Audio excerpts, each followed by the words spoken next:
ஒரு ஊரில் ஒரு மன்னர் இருந்தார். ஒரு நாள் அவருடைய அரசவைக்கு ஒரு ஓவியன் வந்தான்.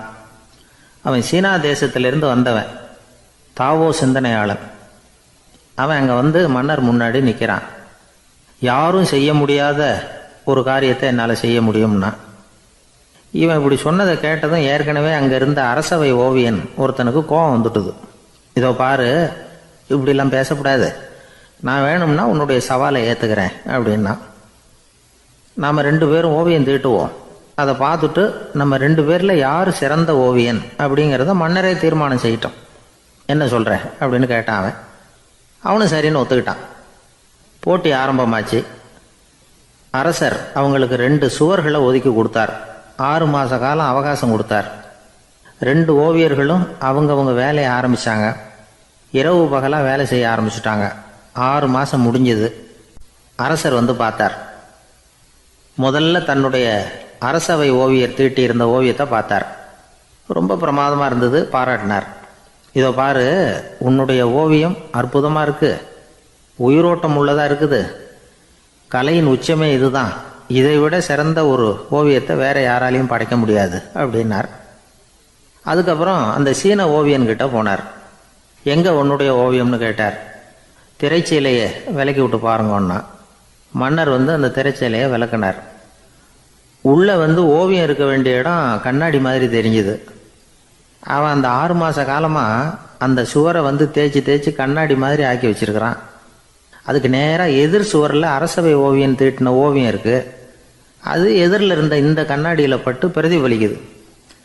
மன்னர் யோசனை பண்ண ஆரம்பித்தார். அப்புறம் அந்த சீன ஓவியனை பார்த்து கேட்டார். இதை பாரு, நீ என்னுடைய ஆளை வந்து தோற்கடிச்சுட்ட அப்படிங்கிறதுல சந்தேகம் இல்லை, ஆனாலும் எங்களை ஏமாத்தி இருக்கிற, எந்த ஓவியமும் நீ வரையிலையே அப்படின்னார். அரசே, இதுதான் உண்மையான ஓவியம், உயிருள்ள ஓவியம். இது வந்து மனோபாவங்களை பிரதிபலிக்கும், மாறுகின்ற காலங்களை அப்படியே காட்டும் அப்படின்னா அந்த சீன ஓவியன். கையால் வரைகிற ஓவியங்களில் சலனம் இல்லை, கண்ணாடி அப்படி கிடையாது, சக்தியின் ஓட்டம் அதில் எப்பவும் இருந்துக்கிட்டே இருக்கும், கண்ணாடி மட்டுமே ஜீவன் உள்ள ஓவியமாக இருக்க முடியுங்கிறத அந்த சீன ஓவியன் தெரிஞ்சு வச்சிருந்தான். ஏன்னா அவன் ஒரு தாவோ சிந்தனையாளன். ஒவ்வொரு குழந்தையும் இந்த கண்ணாடியோடு தான் பிறக்குது. ஆனால் நாம் என்ன செய்கிறோம்னா ஓவியங்களை கண்ணாடி மீது பதிப்பிச்சு விடுறோம். கண்ணாடி நம்மளை பிரதிபலிக்குது. நம்முடைய அழகோ அவலட்சணமோ கண்ணாடியை பாதிக்கிறது இல்லை. ஏன்னா அதுக்கு மனம் கிடையாது. கடந்து போன வினாடியை பற்றி அது சிந்திக்கிறது இல்லை. அடுத்த கணத்தை பற்றின எதிர்பார்ப்பும் அதுகிட்ட கிடையாது. அதுதான் பற்றற்ற நிலை. மனிதனுக்கு தேவைப்படுறது அதுதான். கண்ணாடிக்கிட்ட இருந்து நாம் வந்து கற்றுக்கொள்ள வேண்டிய பாடம் இது. வாழ்க்கையில் வந்து மனிதர்களை நேசிக்கலாம், உலகின் அழகையெல்லாம் பிரதிபலிக்கலாம், ஆனால் எதையும் பற்றி கொண்டு விடக்கூடாது அப்படிங்கிறது பெரியவர்கள் அறிவுரை. துயரம்ங்கிறது பற்றுக்களின் சாயை. கண்ணாடி முன்னாடி நிற்கிறப்போவெல்லாம் நமக்கு இந்த ஞாபகம் வரணுமா. ஒரு குடும்ப தலைவர் ஒரு நாள் காலையில் விடிஞ்சு எழுந்திரிச்சதும் சத்தம் போட்டார். யார் இந்த கருங்குரங்கு படத்தை என் ரூமில் கொண்டாந்து மாட்டி வச்சது அப்படின்னு கத்தினார். சமையல் கட்டிலிருந்து மனைவி பதில் சொன்னாங்க. தூக்க கலக்கத்தில் உளராதிங்க, நல்லா பாருங்க, அது படம் கிடையாது, முகம் பார்க்குற கண்ணாடி அப்படின்னாங்க. ஒரு அம்மா சொல்லுது, அதாவது கணவன் மனைவியாக இருந்துட்டு அப்புறம் விவாகரத்து வாங்கிட்டு அதுக்கப்புறம் அந்த அம்மா பேசுகிறத நேற்று தொலைக்காட்சியில் போட்டாங்க. அது என்ன சொல்லுதுன்னா, நாங்கள் வந்து கணவனும் மனைவியாக இருக்கிறப்போ எங்களுக்குள்ளே சண்டை வந்துக்கிட்டு இருந்தது, இப்போ விவாகரத்து வாங்கிட்டு இப்போ நண்பர்களாக இருக்கிறோம், இப்போ வந்து சண்டையே வர்றதில்லை எங்களுக்குள்ளே. அப்படி பாருங்கள், கணவன் மனைவியாக இருந்தப்போ சண்டை வந்து தான், விவாகரத்து வாங்கினது மறுபடியும் நாங்கள் நல்லபடியாக தான் இருக்கிறோம், ஒன்றும் எங்களுக்கு சண்டை வரல. அப்படி இருக்குது இப்போ காலம் போய்கிட்டு இருக்கு. நேற்று அப்படி ஒரு இது என் கூட வேலை பார்க்குறப்போ ஒரு அம்மா இருந்தாங்க. அவங்க எப்போதும் அவங்க வீட்டுக்காரர் படத்தையே வச்சுருப்பாங்க, கையில் பத்திரமா வச்சுருப்பாங்க. அவ்வளவு மரியாதை மதிப்புன்னு சொல்லி நாங்கள்லாம் அவங்கள பெருசாக நினைப்போம். இது எதுக்குமா அவங்க வீட்டுக்காரர் படத்தை பத்திரமா இல்லை கையிலேயே வச்சுருக்கீங்களே, ஆஃபீஸுக்கெல்லாம் எடுத்துகிட்டு வந்து வச்சு அடிக்கடி எடுத்து பார்த்துக்குவாங்க. அவ்வளவு பிரியமாக அவங்க வீட்டுக்காரர் இல்லை. ஆமாம், எனக்கு வந்து ஏதாவது பிரச்சனை வந்துவிடுதுன்னா உடனே எங்கள் வீட்டுக்காரர் படத்தை எடுத்து பார்ப்பேன். பரவாயில்லையே, இப்படி ஒரு இதாக. ஆமாம், இதை பார்த்துட்டு நினச்சிக்குவேன், இதை விட பிரச்சனை வேறு என்ன இருந்துட போகுது உலகத்தில் அப்படின்னு நினச்சிக்குவேன். உடனே எனக்கு எல்லாம் போயிடும் அப்படின்ட்டு தான். அப்படி ஒரு அம்மா இருந்தாங்க, இப்போவும் இருக்காங்க, வேலை பார்த்துக்கிட்டு இருக்காங்க. அப்படிலாம் நீங்கள் இருக்கிற தாய்மார்கள் பெண்கள் யாராவது அப்படி கூட பண்ணலாம். எப்போதுமே உங்கள் வீட்டுக்காரர் படத்தை கையில் வச்சுக்கோங்க. அது ஒரு யோசனை, குடும்பம் குதூகலமாக இருக்கிறதுக்கு அது ஒரு யோசனை. அதே மாதிரி இவங்களும் அவங்க படத்தை வச்சுக்கலாம், வச்சுக்கிட்டு பிரச்சனை வரும்பொழுது பார்த்துக்கணும், இதை விட நமக்கு என்ன வந்துட போகுது பெருசாக அப்படின்னு. அப்படி தான் இருக்கணும். குடும்பம் வந்து நல்லபடியாக இருக்கணும்னா அதுக்கு இப்போ சொல்லுவாங்க, கடவுளே வந்து ஒரு வீட்டு கணவன் வீட்டு தலைவர் கனவுல வந்தாராம். கடவுள் வந்து இது மாதிரி உன்னை விட்டுட்டு உங்கள் குடும்பத்தை உன்னையெல்லாம் விட்டுட்டு போக போகிறேன்னா, அதனால் ஏதாவது வரம் வேணும்னா கேட்டு போய் வாங்கிக்கோ அப்படின்னு கடவுள் சொன்னாராம் அந்த குடும்ப தலைவர்கிட்ட. அவருக்கு என்ன கேட்குறதுன்னு புரியல. கடவுள் வந்து விட்டுட்டு போகிறேங்கிறாரு, ஏதாவது வரம் கேட்டுக்கோ அப்படின்னு. நம்ம என்ன பண்ணுறது, என்ன கேட்குறதுன்னு ஒன்றும் புரியல, குழம்பிக்கிட்டு இருந்தான் அந்த ஆள் கனவுல. இப்போ கடவுள் சொன்னாரா, சரி நீ ரொம்ப குழப்பமாக இருக்க, நாளைக்கு மறுபடியும் உன் கனவுல வரேன், அதுக்குள்ளே நீ முடிவு பண்ணி வை, உனக்கு என்ன வரம் வேணுமோ கேட்டு வாங்கிக்கோ, உனக்கு வரம் கொடுத்துட்டு நான் போயிடுறேன், உன்னை விட்டுட்டு போகிறதா நான் முடிவு பண்ணிட்டேன் அப்படின்ட்டுருக்காரு கடவுள். சரி ஒரு நாள் அவகாசம் கொடுங்க, நாளைக்கு நான் அதுக்குள்ளே முடிவு பண்ணி வைக்கிறேன்ட்டு அவர் வந்தார். மறுநாள் முழிச்சுக்கிட்டு மனைவி மகன் மக்கள் எல்லோரையும் கூப்பிட்டார், குடும்பத்தில் எல்லாரையும். இப்படி வாங்க, இது மாதிரி நேற்று கனவுல வந்தார் கடவுள், நம்மளை விட்டுட்டு போக போகிறாராம், என்ன வரம் வேணும்னு கேட்டு வாங்கிங்கோ அப்படின்னு போய் சொல்லிட்டார். என்ன கேட்குறதுன்னா அப்படின்னு அந்த கணவன் கேட்குறான். இந்த மனைவி சொல்கிறாங்க, என் உடம்பு பூரா நகையாக இருக்கணும் அப்படின்னு கேள் அப்படின்ட்டுருக்கு. அதுக்குள்ளே அந்த ஒரு பொண்ணு ஓடி வந்து, அப்படிலாம் கேட்காதப்பா கடவுள்கிட்ட, இப்போ இருக்கிற சொத்து எவ்வளோ இருக்கோ அதுபோல் இன்னொரு பங்கு வேணும்னு கேள் அப்படின்னு. அந்த பையன் வந்து அவன் வேறு சொன்னான், அவன் அது நமக்கு வந்து இது போல் ஒரு 10 பங்காவது வேணும், 2 பங்களா கார் வேணும் அப்படின்னு அவன் ஒரு லிஸ்ட்டை கொடுத்தான். இவர் என்ன கேட்குறதுன்னு முடிவு பண்ணுறதுக்குள்ள அங்கே வேலை செய்கிற அம்மா, ஒரு வயசான அம்மா வந்திருக்கு, வேலை செய்கிற அம்மா. அது வந்து சொல்லிச்சான் இவர்கிட்ட, தப்பாரு கடவுள்கிட்ட அப்படிலாம் கேட்காதப்பா, நாளைக்கு வரும்பொழுது என்ன வர வேணும்னா எங்கள் குடும்பத்தில் எல்லாரும் அன்பாக இருக்கணும் பாசமாக இருக்கணும்னு கேட்டு வாங்கிக்கோ வரத்தை, அன்பு பாசம் குடும்பத்தில் எப்போதும் நிலவணும்னு கேட்டு வாங்கிக்கோ, வேறு எல்லாம் நம்ம பார்த்துக்கலான்னு இந்த பெரியம்மா சொல்லித்தான். மறுநாள் அதே மாதிரி படுத்து தூங்கினார். கடவுள் கனவுல வந்தார். வந்து கேட்கும்பொழுது இவர் சொன்னாராம், ஐயா எனக்கு வந்து எங்கள் குடும்பத்தில் நாங்கள் கணவன் மனைவி புள்ள குட்டி எல்லாம் பாசமாக இருக்கணும் அன்பாக இருக்கணும், இதுதான் எங்களுக்கு வர வேணும் அப்படின்னு கேட்டாராம். இவர் கேட்டதும் கடவுள் வந்து தலையை சொரிய ஆரம்பிச்சிட்டாராம். ஏன் என்ன யோசிக்கிறீங்கன்னு கேட்டிருக்காரு. நீங்கள் அன்பாக பிரியமாக இருந்தீங்கன்னா அப்புறம் ஏன் நான் உங்களை விட்டுட்டு போக போகிறேன், நான் ஏற்கனவே இல்லைங்கிறதுனால தான் உங்களை விட்டு போகலாம்னு முடிவு பண்ணியிருந்தேன். இப்போ நீங்கள் ஏற்கனவே பாசமாக இருந்தீங்கன்னா நான் இனிமேல் போக மாட்டேன், அதனால் ஏன் முடிவும் மாற்றிக்க வேண்டியது தான், உங்கள் கூட தான் இருக்க போகிறேன்னாராம். இப்படி ஒரு கதை சொல்லுவாங்க. அதனால் ஒரு குடும்பத்தில் அந்தந்த உறவு முறைகள் சரியாக இருக்கிற வரைக்கும் எல்லாம் நல்லாயிருக்கும். அங்கே தான் இறைவன் வாழும் இல்லம்ங்கிறாங்களே, அதுதான் அது. அதில் அந்த குடும்ப தலைவருங்கிறவர் கணவன் அப்படிங்கிறதுனால அவருக்கு தான் பொறுப்பு. அவருக்கு நிறைய சகிப்புத்தன்மை வேணும், கோபம் வரக்கூடாது, யார் என்ன சொன்னாலும் போகணும். சில கணவன்மார்கள் வந்து எது சொன்னாலும் மனைவி வந்து தட்டுறதில்லை, அங்கே போனால் போவாங்க, எதுக்கு போக சொல்கிறேன்னு கேட்குறதில்ல, போகிறது, இங்கே வான்னா வர்றது. திருவள்ளூர் மனைவி இருந்தாருன்னு சொல்கிறாங்கல்ல, அது மாதிரி. அது எப்படின்னா ஒருத்தர் சொன்னார், அது அப்படி இல்லை, அதுக்கு ஒரு கதை சொன்னார். ஹிட்லர் வந்து வந்தாராம் ஒரு தடவை, ஒரு பெரிய கப்பல் மேலே, கப்பலுடைய மேல் தளத்தில் ஹிட்லர் வந்துக்கிட்டு இருக்கார். ஒரு இங்கிலீஷ் கேப்டன் எதிரில் நிற்கிறான். அவனுக்கு பெரிய ஆச்சரியம், இந்த ஆள் எப்படி இப்படி ஒரு தனி மனிதனாக இருந்துக்கிட்டு உலகத்தையே இப்படி இந்த பாடுபடுத்துகிறார் அப்படின்னு சொல்லி, உன்னுடைய வெற்றிக்கு என்ன காரணம்னு கேட்டாராம் அந்த இங்கிலீஷ் கேப்டன். இப்போ ஹிட்லர் சொன்னாராம், என்னுடைய வெற்றிக்கு காரணம் என்கிட்ட வேலை செய்கிற ஊழியர்கள், நான் கிழிச்ச கோட்டை தாண்ட மாட்டாங்க, நான் என்ன சொல்கிறேனோ அதை உடனே செய்வாங்க, ஏன் எதுக்குன்னு எதிர்த்து பேச மாட்டாங்க, அதுதான் என்னுடைய வெற்றிக்கு காரணம் அப்படின்னு சொல்லி அதை நிரூபித்து காட்டுறேன் பார் அப்படின்னு சொல்லி கையை தட்டினாராம் ஹிட்லர். உடனே ஒரு சிப்பாய் எங்கேருந்து வந்து லெஃப்ட் ரைட் போட்டு வந்து சல்யூட் பண்ணி நின்னான். உடனே ஹிட்லர் சொன்னார், நீ அப்படியே இந்த கப்பல் மேல் தளத்துலேருந்து அப்படி கடலில் விழுந்து செத்து போடா அப்படின்னு பொத்துன்னு குதிச்சுட்டான். எதுக்கு சொல்கிறேன் என்ன இதில், உடனே குதிச்சு செத்து போட்டான். இவருக்கு பெரிய ஆச்சரியம் கேப்டனுக்கு. ஹிட்லர் சொன்னார், இதுதான் என்னுடைய வெற்றிக்கு காரணம், தப்பார் இன்னொருத்தனை கூப்பிட்றேன் அப்படின்னு தட்டினா, இந்த பக்கத்துலேருந்து ஒருத்தன் வந்தான், லெஃப்ட் ரைட் வந்து நின்னா, நீ இப்படி குதிச்சு செத்து போடா அப்படின்னு பொத்துன்னு குதிச்சுட்டான். எதுக்கு போக சொல்கிறீங்கன்னு ஒன்றுமே கேட்கல, குதினா உடனே குதிச்சுட்டான். அப்போ ஹிட்லர் சொன்னார், இதே மாதிரி என்னுடைய ஒவ்வொரு ஊழியர்களும் இருக்கிறாங்க, நானும் ஊழியர்களை இழக்கிறதுக்கு தயாராக இல்லை, தப்பார் தயாராக இருப்பேன் எப்போதும், தப்பார் இன்னொருத்தரன் தட்டுறேன்னு இன்னொருத்தர் வந்தார். எதிர்த்தாப்புலேருந்து ஒருத்தன் லெஃப்ட் ரைட் சல்யூட் அடித்தான். நீயும் குதிச்சு செத்து போடான்ருக்கார் ஹிட்லர். இவனால் பொறுக்க முடியல, இந்த இங்கிலீஷ் கேப்டன் அனாவசியமாக ஒவ்வொருத்தனாக குதிச்சுட்றானேன்னு சொல்லி ஓடி போய் அவனை குதிச்சிட்டான். குதிக்கிறதுக்கு முன்னாடி பிடிச்சி தனியாக எடுத்துகிட்டு போட்டான். தனியாக எடுத்துகிட்டு போய் அந்த சிப்பாய்கிட்ட கேட்டாரான் அந்த இங்கிலீஷ் கேப்டன், ஏன்ப்பா அந்த ஆள் குதிக்க சொல்கிறான்னா நீ ஏன் எதுக்குன்னு கேட்குறது இல்லையா, உடனே குதித்து செத்து போகிறீங்களே, இதெல்லாம் என்ன அநியாயம் அப்படின்ட்டுருக்கான் அந்த இங்கிலீஷ் கேப்டன் கையை பிடிச்சிக்கிட்டு. உடனே அந்த சிப்பாய்க்கு கோவம் வந்துட்டு தான், உடையா கையை, இவன்ட்ட வேலை பார்க்குறத விட உழுந்து செத்து போகலான்னு நான் குதிக்கிறான். நீ என்ன அனாவசியமாக எதுக்கியா இருக்க சொல்கிறேன் அப்படின்னு சொல்லி குதிச்சுட்டானா. அதனால் இந்த உடனே சொல்கிறத செய்கிறாங்க பாருங்கள், அவங்கள நம்பக்கூடாது. கணவன்மார்களுக்கு ஒரு எச்சரிக்கை. சொல்கிறத உடனே செஞ்சுருவாங்க மனைவி. நீ அங்கே போனால் போங்க, வரணும் அது ஹிட்லர் மாதிரி நினைக்கிறாங்கன்னு அர்த்தம். இதுகிட்ட பேசிக்கிட்டு இருக்கிறத விட சொல்கிறத செஞ்சுட்டு போடுவோமே. அப்படி சமாளிக்கிற கணவன்மார்கள் உண்டு. குடும்பத்தில் அப்படிலாம் இருந்து சமாளிக்கிறாங்க. ஊரில் ஒரு மன்னர் இருந்தார். அவர் பக்கத்து தேசத்து மேலே படையெடுக்கணும்னு நினச்சிக்கிட்டு இருந்தார். அதையும் தன்னுடைய நாட்டோட சேர்த்துக்கணுங்கிற ஆசை. எப்போ படையெடுக்கலாம்னு யோசிச்சுக்கிட்டு இருந்தார். இப்படி யோசிச்சுக்கிட்டு இருந்த சமயத்துல ஒரு பெரியவர் அவரை தேடிட்டு வந்தார். அவர் அடிக்கடி வருவார், அவர்கிட்ட பேசிக்கிட்டு இருப்பார். இப்போ அப்படித்தான் வந்தார். என்ன மன்னா யோசனைன்னாரு. இவர் தன்னுடைய யோசனையை சொன்னார். இந்த சமயத்துல மன்னருக்கு தாகம் எடுத்தது, தண்ணி குடிக்கணும் போல இருந்தது. உடனே அங்க இருந்த ஒரு அரண்மனை பணியாளரை கூப்பிட்டார். போய் கொஞ்சம் தண்ணி கொண்டு வாப்பா அப்படின்னார். அந்த பணியாளர் போனார், ஒரு கோலையில தண்ணி கொண்டு வந்தார். ராஜா கிட்ட நீட்டினார். ராஜா அதை வாங்கி குடிக்கிறதுக்காக வாய்கிட்ட கொண்டுட்டு போனார். அந்த நேரம் பார்த்து மன்னா கொஞ்சம் பொறுங்கன்னார் இந்த பெரியவர். ஆவலோட குடிக்க போன மன்னர் அப்படியே நிறுத்திக்கிட்டு பெரியவரை பார்த்தார். இப்ப அந்த பெரியவர் சொன்னார், மன்னா இப்ப உங்களை விட வலிமை உள்ள ஒரு சக்தி உங்களுக்கு தண்ணி கொடுக்க மறுத்துடுதுன்னு வைங்க, உங்களை குடிக்க விடாம தடுத்துடுது அப்படின்னா இப்ப இந்த ஒரு கோவள தண்ணீரை என்ன விலை கொடுத்து வாங்குவீங்க அப்படின்னு கேட்டார். இப்போ எனக்கு இருக்கிற தாகத்துக்கு என்னுடைய அரசாங்கத்துல பாதியையாவது கொடுத்து இந்த தண்ணியை வாங்கறதுக்கு தயங்க மாட்டேன்னார் அவர். சரி, இப்ப அந்த தண்ணியை குடிங்கன்னார் பெரியவர். மன்னர் ஆவலோட அந்த தண்ணியை குடிச்சு முடிச்சார்.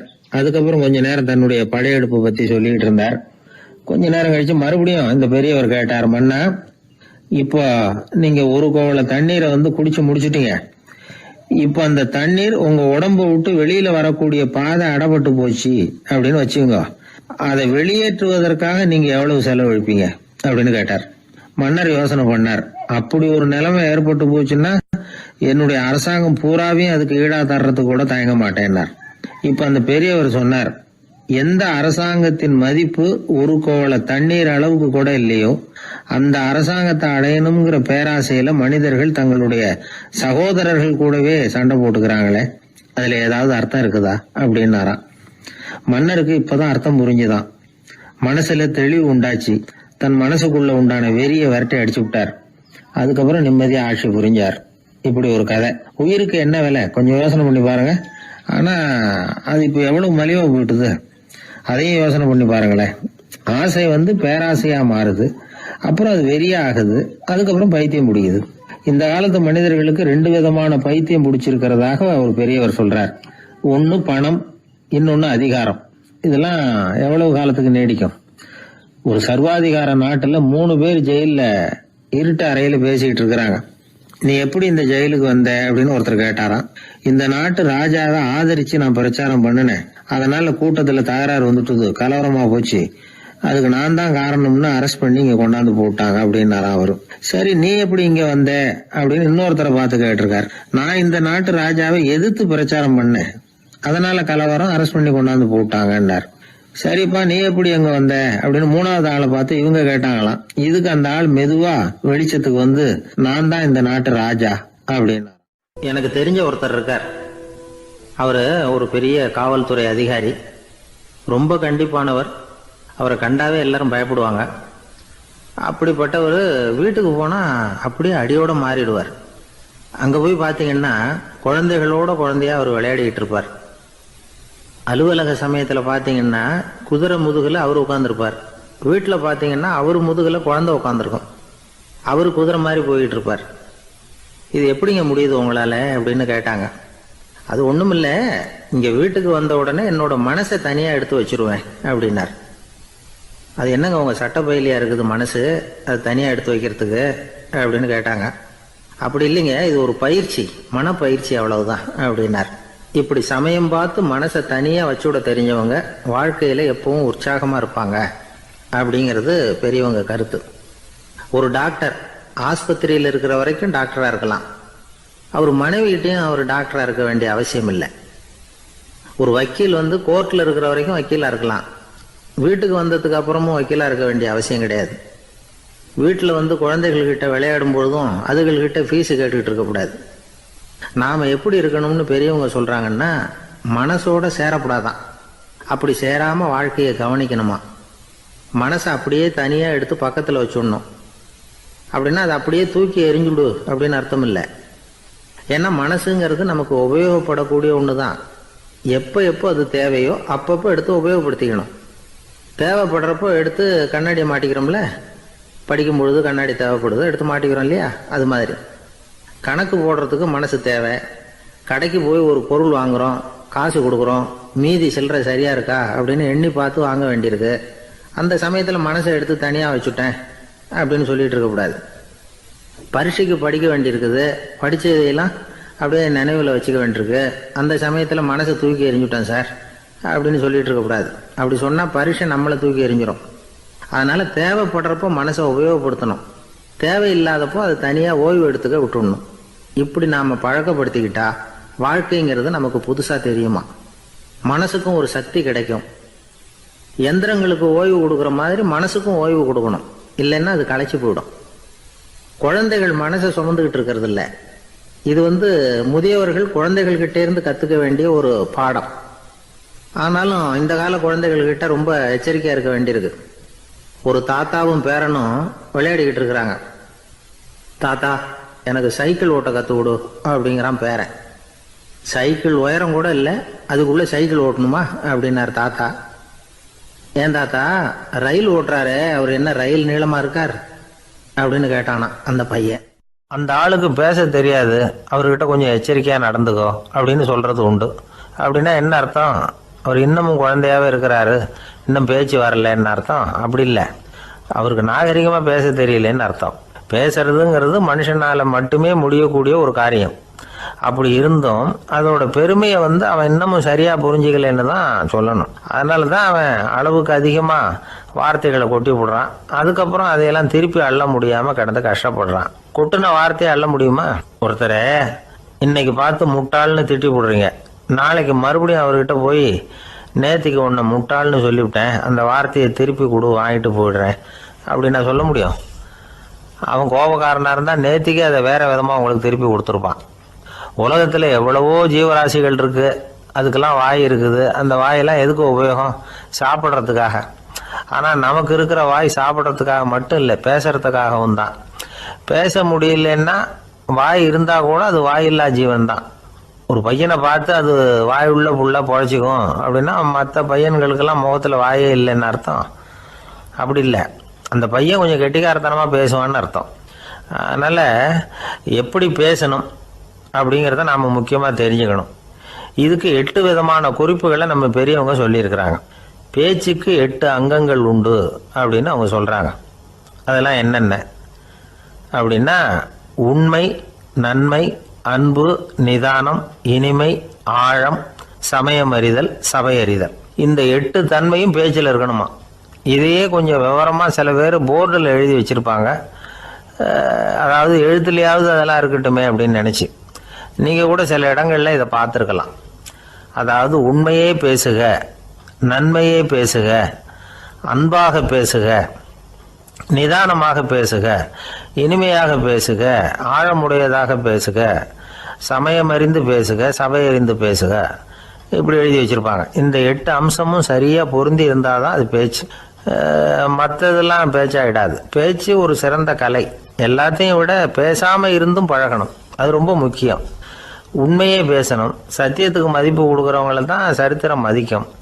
உண்மை பேசினா மட்டும் போதாது, அந்த உண்மையில் நன்மை கலந்துருக்கணும். கொலைகாரனுக்கு பயந்துக்கிட்டு ஒருத்தன் உங்கள் வீட்டுக்குள்ளே ஒளிஞ்சிருக்கிறான். அந்த முரட்டு ஆசாமி கையில் அறிவாளோடு அவன் இங்கே வந்தானான்னு உங்ககிட்ட கேட்குறான்னு வச்சுங்க. உண்மைதான் உயர்வு தரும் அப்படின்னு நினச்சிக்கிட்டு, ஆமாம் உள்ளே தான் இருக்கிறான், அடுப்பங்கரையில் குதிருக்கு பின்னாடி உட்காந்துருக்கிறான், போய் பிடிச்சிட்டு போங்க அப்படின்னு நான் சொல்லுவீங்க? அது நன்மை இல்லாத உண்மை. அதனால் பிரயோஜனம் கிடையாது. அதே மாதிரி உங்கள் பேச்சில் அன்பு இருக்கணும், நிதானம் இருக்கணும், இனிமை இருக்கணும், சிந்தித்து பேசணும். சமயம் அறிந்து பேசுகிறதும் முக்கியம். அதை பற்றி நமக்கு வேறு யாரும் சொல்லிக் கொடுக்க வேண்டியதில்லை. எந்த நேரத்தில் யாருக்கிட்ட எப்படி பேசினா காரியம் நடக்கும் அப்படிங்கிறது நமக்கு நல்லா தெரியும். அது கைவந்த கலை. அவையறிந்து பேசுகிற திறமை பேச்சாளர்களுக்கு ரொம்ப அவசியம். அது இல்லைன்னா நிலைமை பரிதாபமாயிடும். ஒரு பேச்சாளர் ரொம்ப மும்முரமாக பேசிக்கிட்டே இருந்தாராம். ரொம்ப நேரம் நிறுத்தவே இல்லை, பேசிக்கிட்டே இருக்கிறார். சபையில் இருந்தவங்கலாம் ஒவ்வொருத்தராக எழுந்திரிச்சு போய்கிட்டே இருக்கிறாங்க. கடைசியில் 2 பேர் தான் அக்கறையாக பேசுகிறவரை கவனிச்சுட்டு உட்காந்துருந்தாங்களாம். மேடையில் பேசிக்கிட்டு இருந்தவர் அவங்கள பார்த்து சொன்னாராம், எனக்கு கூட்டம் முக்கியம் இல்லை, எவ்வளவு பேர் என் பேச்சை கேட்குறாங்க அப்படிங்கிறது முக்கியம் இல்லை. நீங்கள் 2 பேராவது ஊக்கமாக என்னை கவனிச்சுக்கிட்டு உட்காந்துருக்குறீங்க, அது போதும். உங்களுக்காகவே நான் பேசிக்கிட்டு இருக்கிறேன் அப்படின்னார். இதை கேட்டதும் உட்காந்துருந்த 2 பேரில் ஒருத்தர் எழுந்திருச்சு, அப்படி இல்லைங்க, நாங்கள் 2 பேரும் நீங்கள் பேசி முடித்த உடனே தொடர்ந்து பேச வேண்டிய ஆளுங்க, அதுக்காக தான் காத்துக்கிட்டு இருக்கிறோம், சீக்கிரம் முடிங்க அப்படின்னாங்களாம். காஞ்சிபுரத்தில் பல்லவ ராஜா ஒரு கோவில் கட்டினார், கைலாசநாதர் கோவில். அதுக்கு கும்பாபிஷேகம் பண்ணுறதுக்கு ஒரு நாள் குறிப்பிட்டு அதுக்கு வேண்டிய ஏற்பாடுகள்லாம் பண்ணினார். முதல் காரியமாக கடவுளை வேண்டிக்கிட்டார், நீங்கள் இந்த கும்பாபிஷேகத்துக்கு நேரில் வந்து கலந்துக்கணும்னார். கடவுள் அந்த ராஜா கனவுல வந்தார், நீ கும்பாபிஷேகம் வச்சிருக்கிற அதே நாளில் அதே நேரத்தில் எனக்கு இன்னொரு ஊரில் ஒரு கும்பாபிஷேகம் இருக்குது, அதுக்கு போக வேண்டியிருக்கு. அதாவது திருநின்ற ஊரில் என்னுடைய பக்தர் ஒருத்தர், அவரும் ஒரு கோயில் கட்டி கும்பாபிஷேகம் செய்கிறார், நான் அதுக்கு போக வேண்டியிருக்கு, அதனால் உன்னுடைய தேதியை நீ மாற்றி வச்சுக்கோ அப்படின்னார். கடவுள் தான் எங்கேயும் இருக்கிறவராச்சே, அவர் நினச்சா 2 இடத்துலையும் இருந்து கோயில் கும்பாபிஷேகத்தை நடத்த முடியாதா? ஏன் அப்படி செய்யலை? அது ஒரு முக்கியமான காரணத்துக்காக தான். திருநின்ற ஊரில் இருந்த பூசலாருங்கிற அந்த அடியாரின் பெருமையை இந்த உலகத்துக்கு எடுத்து காட்டணுங்கிறதுக்காகத்தான் கடவுள் அந்த ராஜா கிட்ட அப்படி சொன்னார்.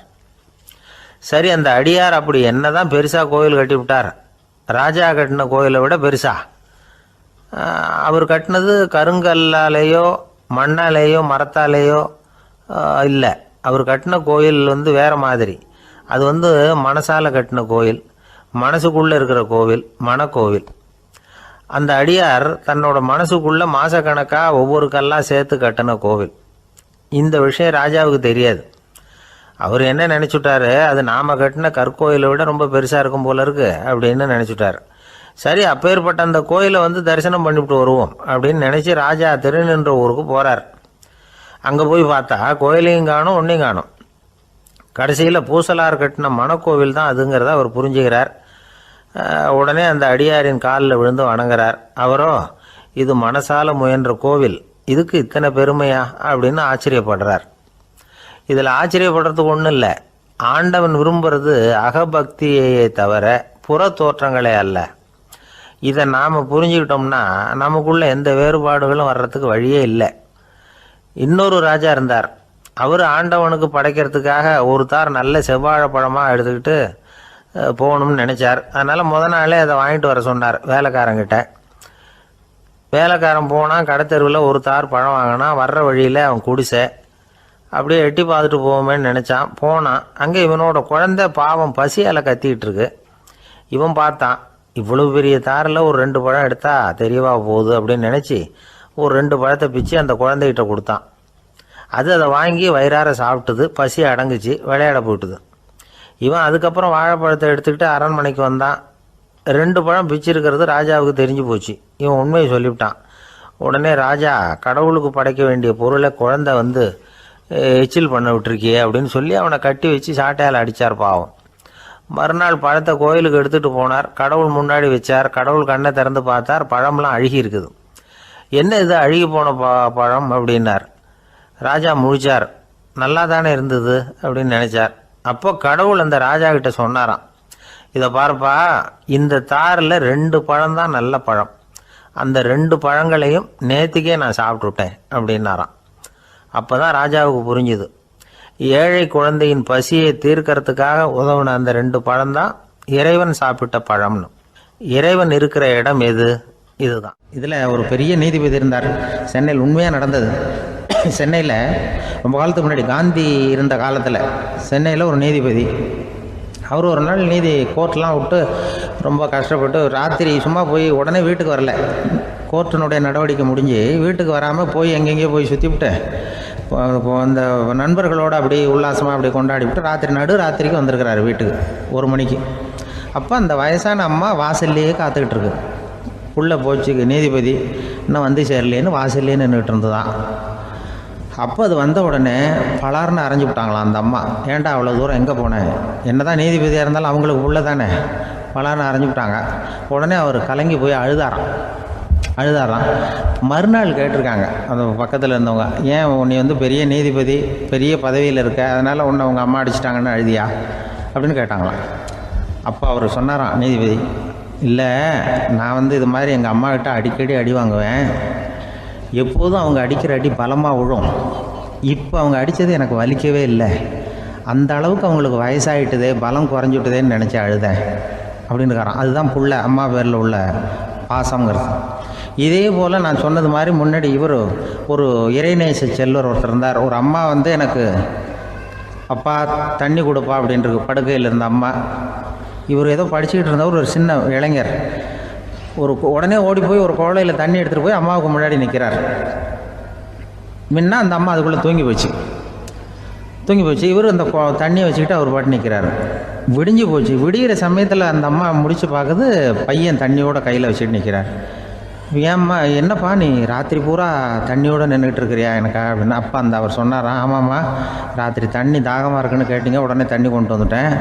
ஓடி வந்து பார்க்கும்பொழுது நீங்கள் தூங்கிக்கிட்டு இருந்தீங்க. தூங்கிட்டு இருக்கும்பொழுது உங்களை எழுப்ப வேண்டாம், தூக்கத்தை கெடுக்க வேண்டாம்னு நான் நினச்சேன், அதனால் எழுப்பலை. தூக்கம் முழிக்கிற சமயத்தில் உடனே தாகமாக இருக்கும், தண்ணி குடிக்கணும்னு ஆசைப்படுவீங்க, அதனால் தண்ணியை பக்கத்துலேயே வச்சுட்டு நிற்கிறேன் அப்படின்னு அந்த இளைஞர் சொன்னாராம். அப்படியே கட்டி பிடிச்சிட்டு நீ பிற்காலத்தில் பெரிய அறிஞராக வருவேன்னு சொல்லி அந்த அம்மா வரணும்னு சொல்லி இறைவனை வேண்டாங்களாம். அவர் தான் இஸ்லாமிய மார்க்கத்தில், தீன் மார்க்கத்தில் பெரிய ஆளானது. அதாவது ஷர்புதீன் யாஹ்யான்னு ஒருத்தர், அவர் பெரிய இஸ்லாமிய பேரறிஞராக வந்தார். இப்படி அம்மா பேரில் பாசமாக உள்ளவங்களாம் இருந்தாங்க நிறையா. அப்படி அந்த குடும்பத்தில் வந்து அந்த பாசம் நேசம் எவ்வளவு இருக்கோ அவ்வளவுக்கு அவர்கள் உயர்வார்கள்ங்கிறது தான் நம்முடைய பெரிய இதெல்லாம் பெரியவங்கள்லாம் சொல்லியிருக்கிறது அதுதான். அதனால தான் அந்த கணவனுடைய பங்கு என்ன, மனைவியினுடைய பங்கு என்ன, பிள்ளைகளுடைய பங்கு என்னங்கிறத பற்றி ரொம்ப விவரமாக சொல்கிறதுக்காக தான் அதை பற்றி நாம் சிந்திக்க வேண்டிய நேரம் இதுங்கிறதுனால தான். கணவனுக்கு வந்து இது வந்துடக்கூடாது, அதாவது கோபம் வரக்கூடாது, நிதானம் வேணும் அப்படின்லாம் சொல்லுவாங்க. நிதானம், கணவன் வந்து கோபப்படக்கூடாதுமா.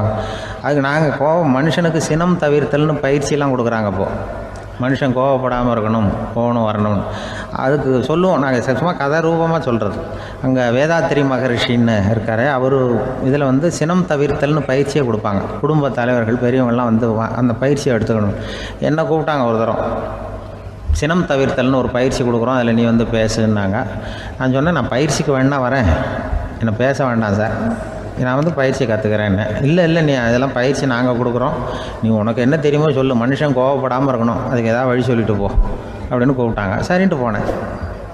போய் அங்கே போய் நான் சொன்னேன், இது மாதிரி எனக்கு தெரிஞ்சது ஒரு கதை மாதிரி சொன்னேன். மீனம்பாக்கம் ஏர்போர்ட், அங்கே ஜப்பானுக்கு போக வேண்டிய ஒரு பிரயாணி லக்கேஜோடு நிற்கிறார் நிறையா. இதை வாங்கி பிளேனில் ஏற்றக்கூடிய ஒரு தொழிலாளி அவர்கிட்ட ஒரு சண்டை போடுறார், அடிக்க போகிறார், திட்டுறாரு, கண்டாமலான்னு திட்டுறார். அவர் இதை ஒருத்தர் பார்த்துக்கிட்டே இருக்கார். அந்த சினம் தவிர்த்தல் பயிற்சி கொடுக்குற பேராசிரியர் ஒருத்தர் பார்த்துக்கிட்டே இருக்கார். இது எப்படி இவன் இந்த ஆள் அவ்வளவு கோபமாக அடிக்க போகிறான், திட்டுறான் அந்த பெரிய மனுஷன், இவர் பதிலுக்கு அவர் திட்டவே இல்லையே. அந்த தொழிலாளி சிரிச்சுக்கிட்டே சரி சார் அப்படின்னுட்டே இருக்கான். இவர் லக்கேஜை வாங்கி பிளேனில் ஏற்றுற தொழிலாளி இப்போ கண்ணாவனா அடிக்க போகிறான், திட்டுறான், முகம் செவந்து போச்சு. இவருக்கு என்ன ஆச்சரியம்னா, இந்த ஆள் இவ்வளவு கோவப்படுறான், அதை வாங்கி அந்த தொழிலாளி கொஞ்சம் கூட முகத்தில் கோபமே படலையே, சிரித்த முகத்தோடு இருக்கானே, இவன் வந்து நமக்கு பயிற்சி வகுப்பு எடுக்கலாம் போல இருக்க அப்படின்னு இவர் நினச்சிட்டார். ரொம்ப நேரம் அவர் கத்திக்கிட்டு இருந்தார். சரி சார்ன்ட்டு அதை வாங்கிட்டு அவர் போயிட்டார். போனதுக்கப்புறம் அவர் இந்த ஆள் அப்புறம் பிளேன் வந்தது, ஏறி அவர் போயிட்டார், ஜப்பானுக்கு போயிட்டார். அதுக்கப்புறம் இந்த சினம் தவிர்த்தல் பேராசிரியர் ஓடி போய் அந்த தொழிலாளியை பிடிச்சி கொண்டு வந்தார். இந்த பாருப்பா, நான் வந்து காலையிலேருந்து பார்த்துக்கிட்டு இருக்கேன், அந்த ஆள் உன்னை அடிக்க வந்தான், திட்ட வந்தான், இவ்வளவு கோவப்படுறான், உனக்கு பதிலுக்கு நீ கோவமே படலையே, உனக்கு கோவமே வராதா, அது எப்படி நீ சினம் தவிர்க்கிறது, எப்படி உனக்கு கோவமே வரலையா அப்படின்னு கேட்டிருக்கார். அப்போ அந்த தொழிலாளி சொன்னாராம், அப்படி இல்லை சார், மனுஷன்னு பிறந்தால் கோவம் படாமல் இருக்க முடியாது, எல்லாருக்கும் கோவம் வரும், அது அவங்கவுங்க வழியில் டீல் பண்ணுவாங்க, நான் அதை என் வழியில் டீல் பண்ணேன், அவ்வளோதான். அப்போ அவர் திட்டும் பொழுது உனக்கு கோபம் வந்ததுதானே? வந்தது சார். அப்போ அது எப்படி டீல் பண்ணேன்னு கேட்டிருக்காரு. அப்போ இவன் சொன்னான், நான் ஒன்றும் இல்லை சார், அந்த பிரயாணி வந்து இப்போ ஜப்பானுக்கு போயிட்டுருக்கார், அவர் லக்கேஜெலாம் அமெரிக்கா போயிட்டுருக்கு,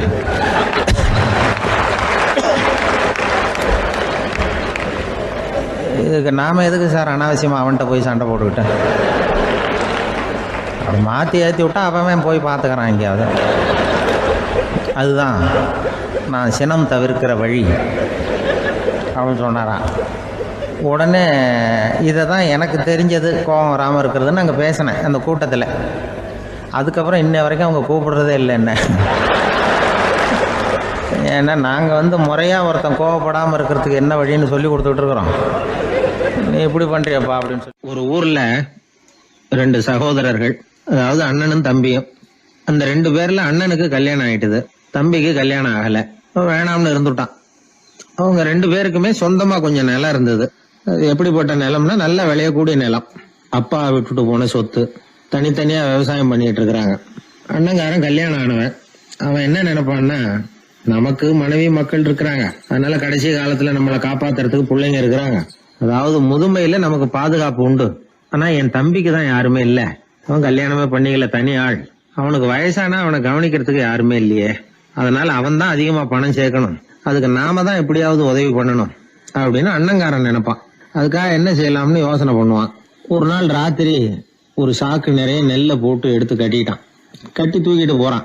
தம்பி வீட்டுக்கு பின்பக்கம் இருந்த களஞ்சியத்துல நெல்லை கொட்டிவிட்டு பேசாம திரும்பி வந்துட்டான். அவனுக்கு தெரியாம இதை செஞ்சுட்டான். ஏன்னா தம்பி கிட்ட நேரடியா கொடுத்தா வாங்கிக்க மாட்டான். அதனால இப்படி ரகசியமா போய் அவனுக்கு தெரியாமலே அவன் வீட்டு களஞ்சியத்துல தானியத்தை கொட்டி விட்டு திரும்பி வந்துட்டான். இதே மாதிரி அடிக்கடி பண்ணிட்டு இருக்கிறான் அவனுக்கு தெரியாம. ஆனா இதே நேரத்துல தம்பிக்காரன் என்ன யோசனை பண்ணான் தெரியுமா? நாம தனி ஆளு, ஆனா அண்ணன் குடும்பம் பெருசு, அதனால எனக்கு அதிகமா எதுவும் தேவையில்லை, அண்ணனுக்கு தான் தேவை அதிகம். குடும்பத்துல உள்ளவங்களை எல்லாம் காப்பாத்தணும், அவருக்கு தான் நாம ஏதாவது உதவி பண்ணணும்னு நினைச்சான். இவனும் அதே மாதிரி யோசனை பண்ணான். நேரில் கொடுத்தா அவர் எதுவும் வாங்கிக்க மாட்டார், அதனால எப்படியாவது வேற வழியில தான் நாம அவருக்கு உதவி செய்யணும்னு யோசனை பண்ணான். அதனால இவனும் ராத்திரியோட ராத்திரியா ஒரு சாக்கு நிறைய தானியத்தை கொட்டி கட்டி எடுத்துக்கிட்டான். அண்ணனோட களஞ்சியத்துல கொட்டி விட்டு கம்முன்னு திரும்பி வந்துட்டான். இதே மாதிரி இவனும் அடிக்கடி செஞ்சுக்கிட்டு இருந்தான். அதாவது அண்ணன் நல்லா இருக்கணுமேன்னு நினைச்சு தம்பிக்காரன் கொண்டாந்து தானியத்தை கொட்டுறான், தம்பி நல்லா இருக்கணுமேன்னு நினைச்சு அண்ணங்காரன் கொண்டாந்து தானியத்தை கொட்டுறான். இது ஒருத்தருக்கு ஒருத்தர் தெரியாம தொடர்ந்து நடந்துகிட்டு இருக்குது. ஒரு நாள் என்னாச்சு தெரியுமா? நடு ராத்திரி அண்ணங்காரன் எழுந்திரிச்சான். வழக்கம் போல நெல்லு மூட்டையை தூக்கிட்டு தம்பி வீட்டுக்கு போறான். அதே நேரம் தம்பியும் எழுந்திரிச்சான். நெல்லு மூட்டையை தூக்கிட்டு அண்ணன் வீட்டுக்கு போறான். 2 தெருவும் சந்திக்கிற ஒரு இடத்துல 2 பேரும் மோதிக்கிட்டாங்க. அதுக்கப்புறம் தான் நிமிந்து பாக்குறாங்க யாருன்னு. அடடே தம்பி நீயா அண்ணா அவன், ஆமா அண்ணே நீங்களா அண்ணா இவன். ரொம்ப காலமா ரகசியமா நடந்துகிட்டு இருந்தது என்னங்கிற விஷயம் அப்பதான் அந்த இடத்துல 2 பேருக்குமே புரிஞ்சுது. இது நடந்து ரொம்ப காலம் கழிச்சு அந்த ஊர்ல கோயில் கட்டுறதுக்கு ஒரு இடம் தேடினாங்களாம். ஒரு புனிதமான இடம் தேவை, நம்ம ஊர்ல அப்படிப்பட்ட இடம் எதுன்னு எல்லாரும் யோசனை பண்ணாங்களாம். எல்லாரும் ஒரு மனதா முடிவு பண்ண இடம் எது தெரியுமா? அந்த அண்ணனும் தம்பியும் நடு ராத்திரியில சந்திச்சுக்கிட்ட அந்த இடம் தான். அதுதான் புனிதமான இடம் அப்படின்னு முடிவு பண்ணாங்க. அந்த இடத்துலதான் கோயிலையும் கட்டினாங்களாம். கடவுளை வணங்குகிறவர் வணங்காதவர் அப்படிங்கிற அடிப்படையில சமயத்தை கண்டறிவதில்லை, அன்பு செலுத்துகிறவர் செலுத்தாதவர் அப்படிங்கிற 2 வகையினரில் தான் சமயம் கண்டறியப்படுகிறது அப்படிங்கிறது பெரியவர்கள் கருத்து. இந்த காலத்துல எல்லாம் சகோதர பாசம் இப்படியா இருக்குது. ஒருத்தன் சொன்னான், எங்க வீட்டுல பங்கு பிரிச்சு போ, எனக்கு எதுவுமே வேணாம், எல்லாத்தையும் எங்க அண்ணங்கிட்டே கொடுத்துருங்கன்னு சொல்லிவிட்டேன் அப்படின்னா ரொம்ப பெருமையா. பரவாயில்லையே, உங்க அப்பா விட்டுட்டு போனது எவ்வளவு இருக்கும்னு. அது என்ன சுமாரா ஒரு 50,000 இருக்கும்னா. என்ன சொத்தான்னு கேட்டேன். இல்லைங்க கடன் அப்படின்னா. அதனாலதான் கடன் இருக்குங்கிறதுனாலதான் அண்ணங்கிட்டே கொடுத்துருங்க அப்படின்னு தாராளமா சொல்லிவிட்டு வந்திருக்கிறான். இப்படி இருக்குது சகோதர பாசம். ஆனா பாசம்ங்கிறது ரொம்ப உயர்வானது. அது அண்ணன் தம்பிகள் எப்படி இருக்கணும் அப்படிங்கறதுக்கு அந்த அபூர்வ சகோதரர்கள் ஒரு உதாரணம். குடும்பத்துல மற்றவர்கள்ட்ட நேசத்தோடையும் பாசத்தோடையும் பழகினாதான் வாழ்க்கை இனிமையா அமையும்.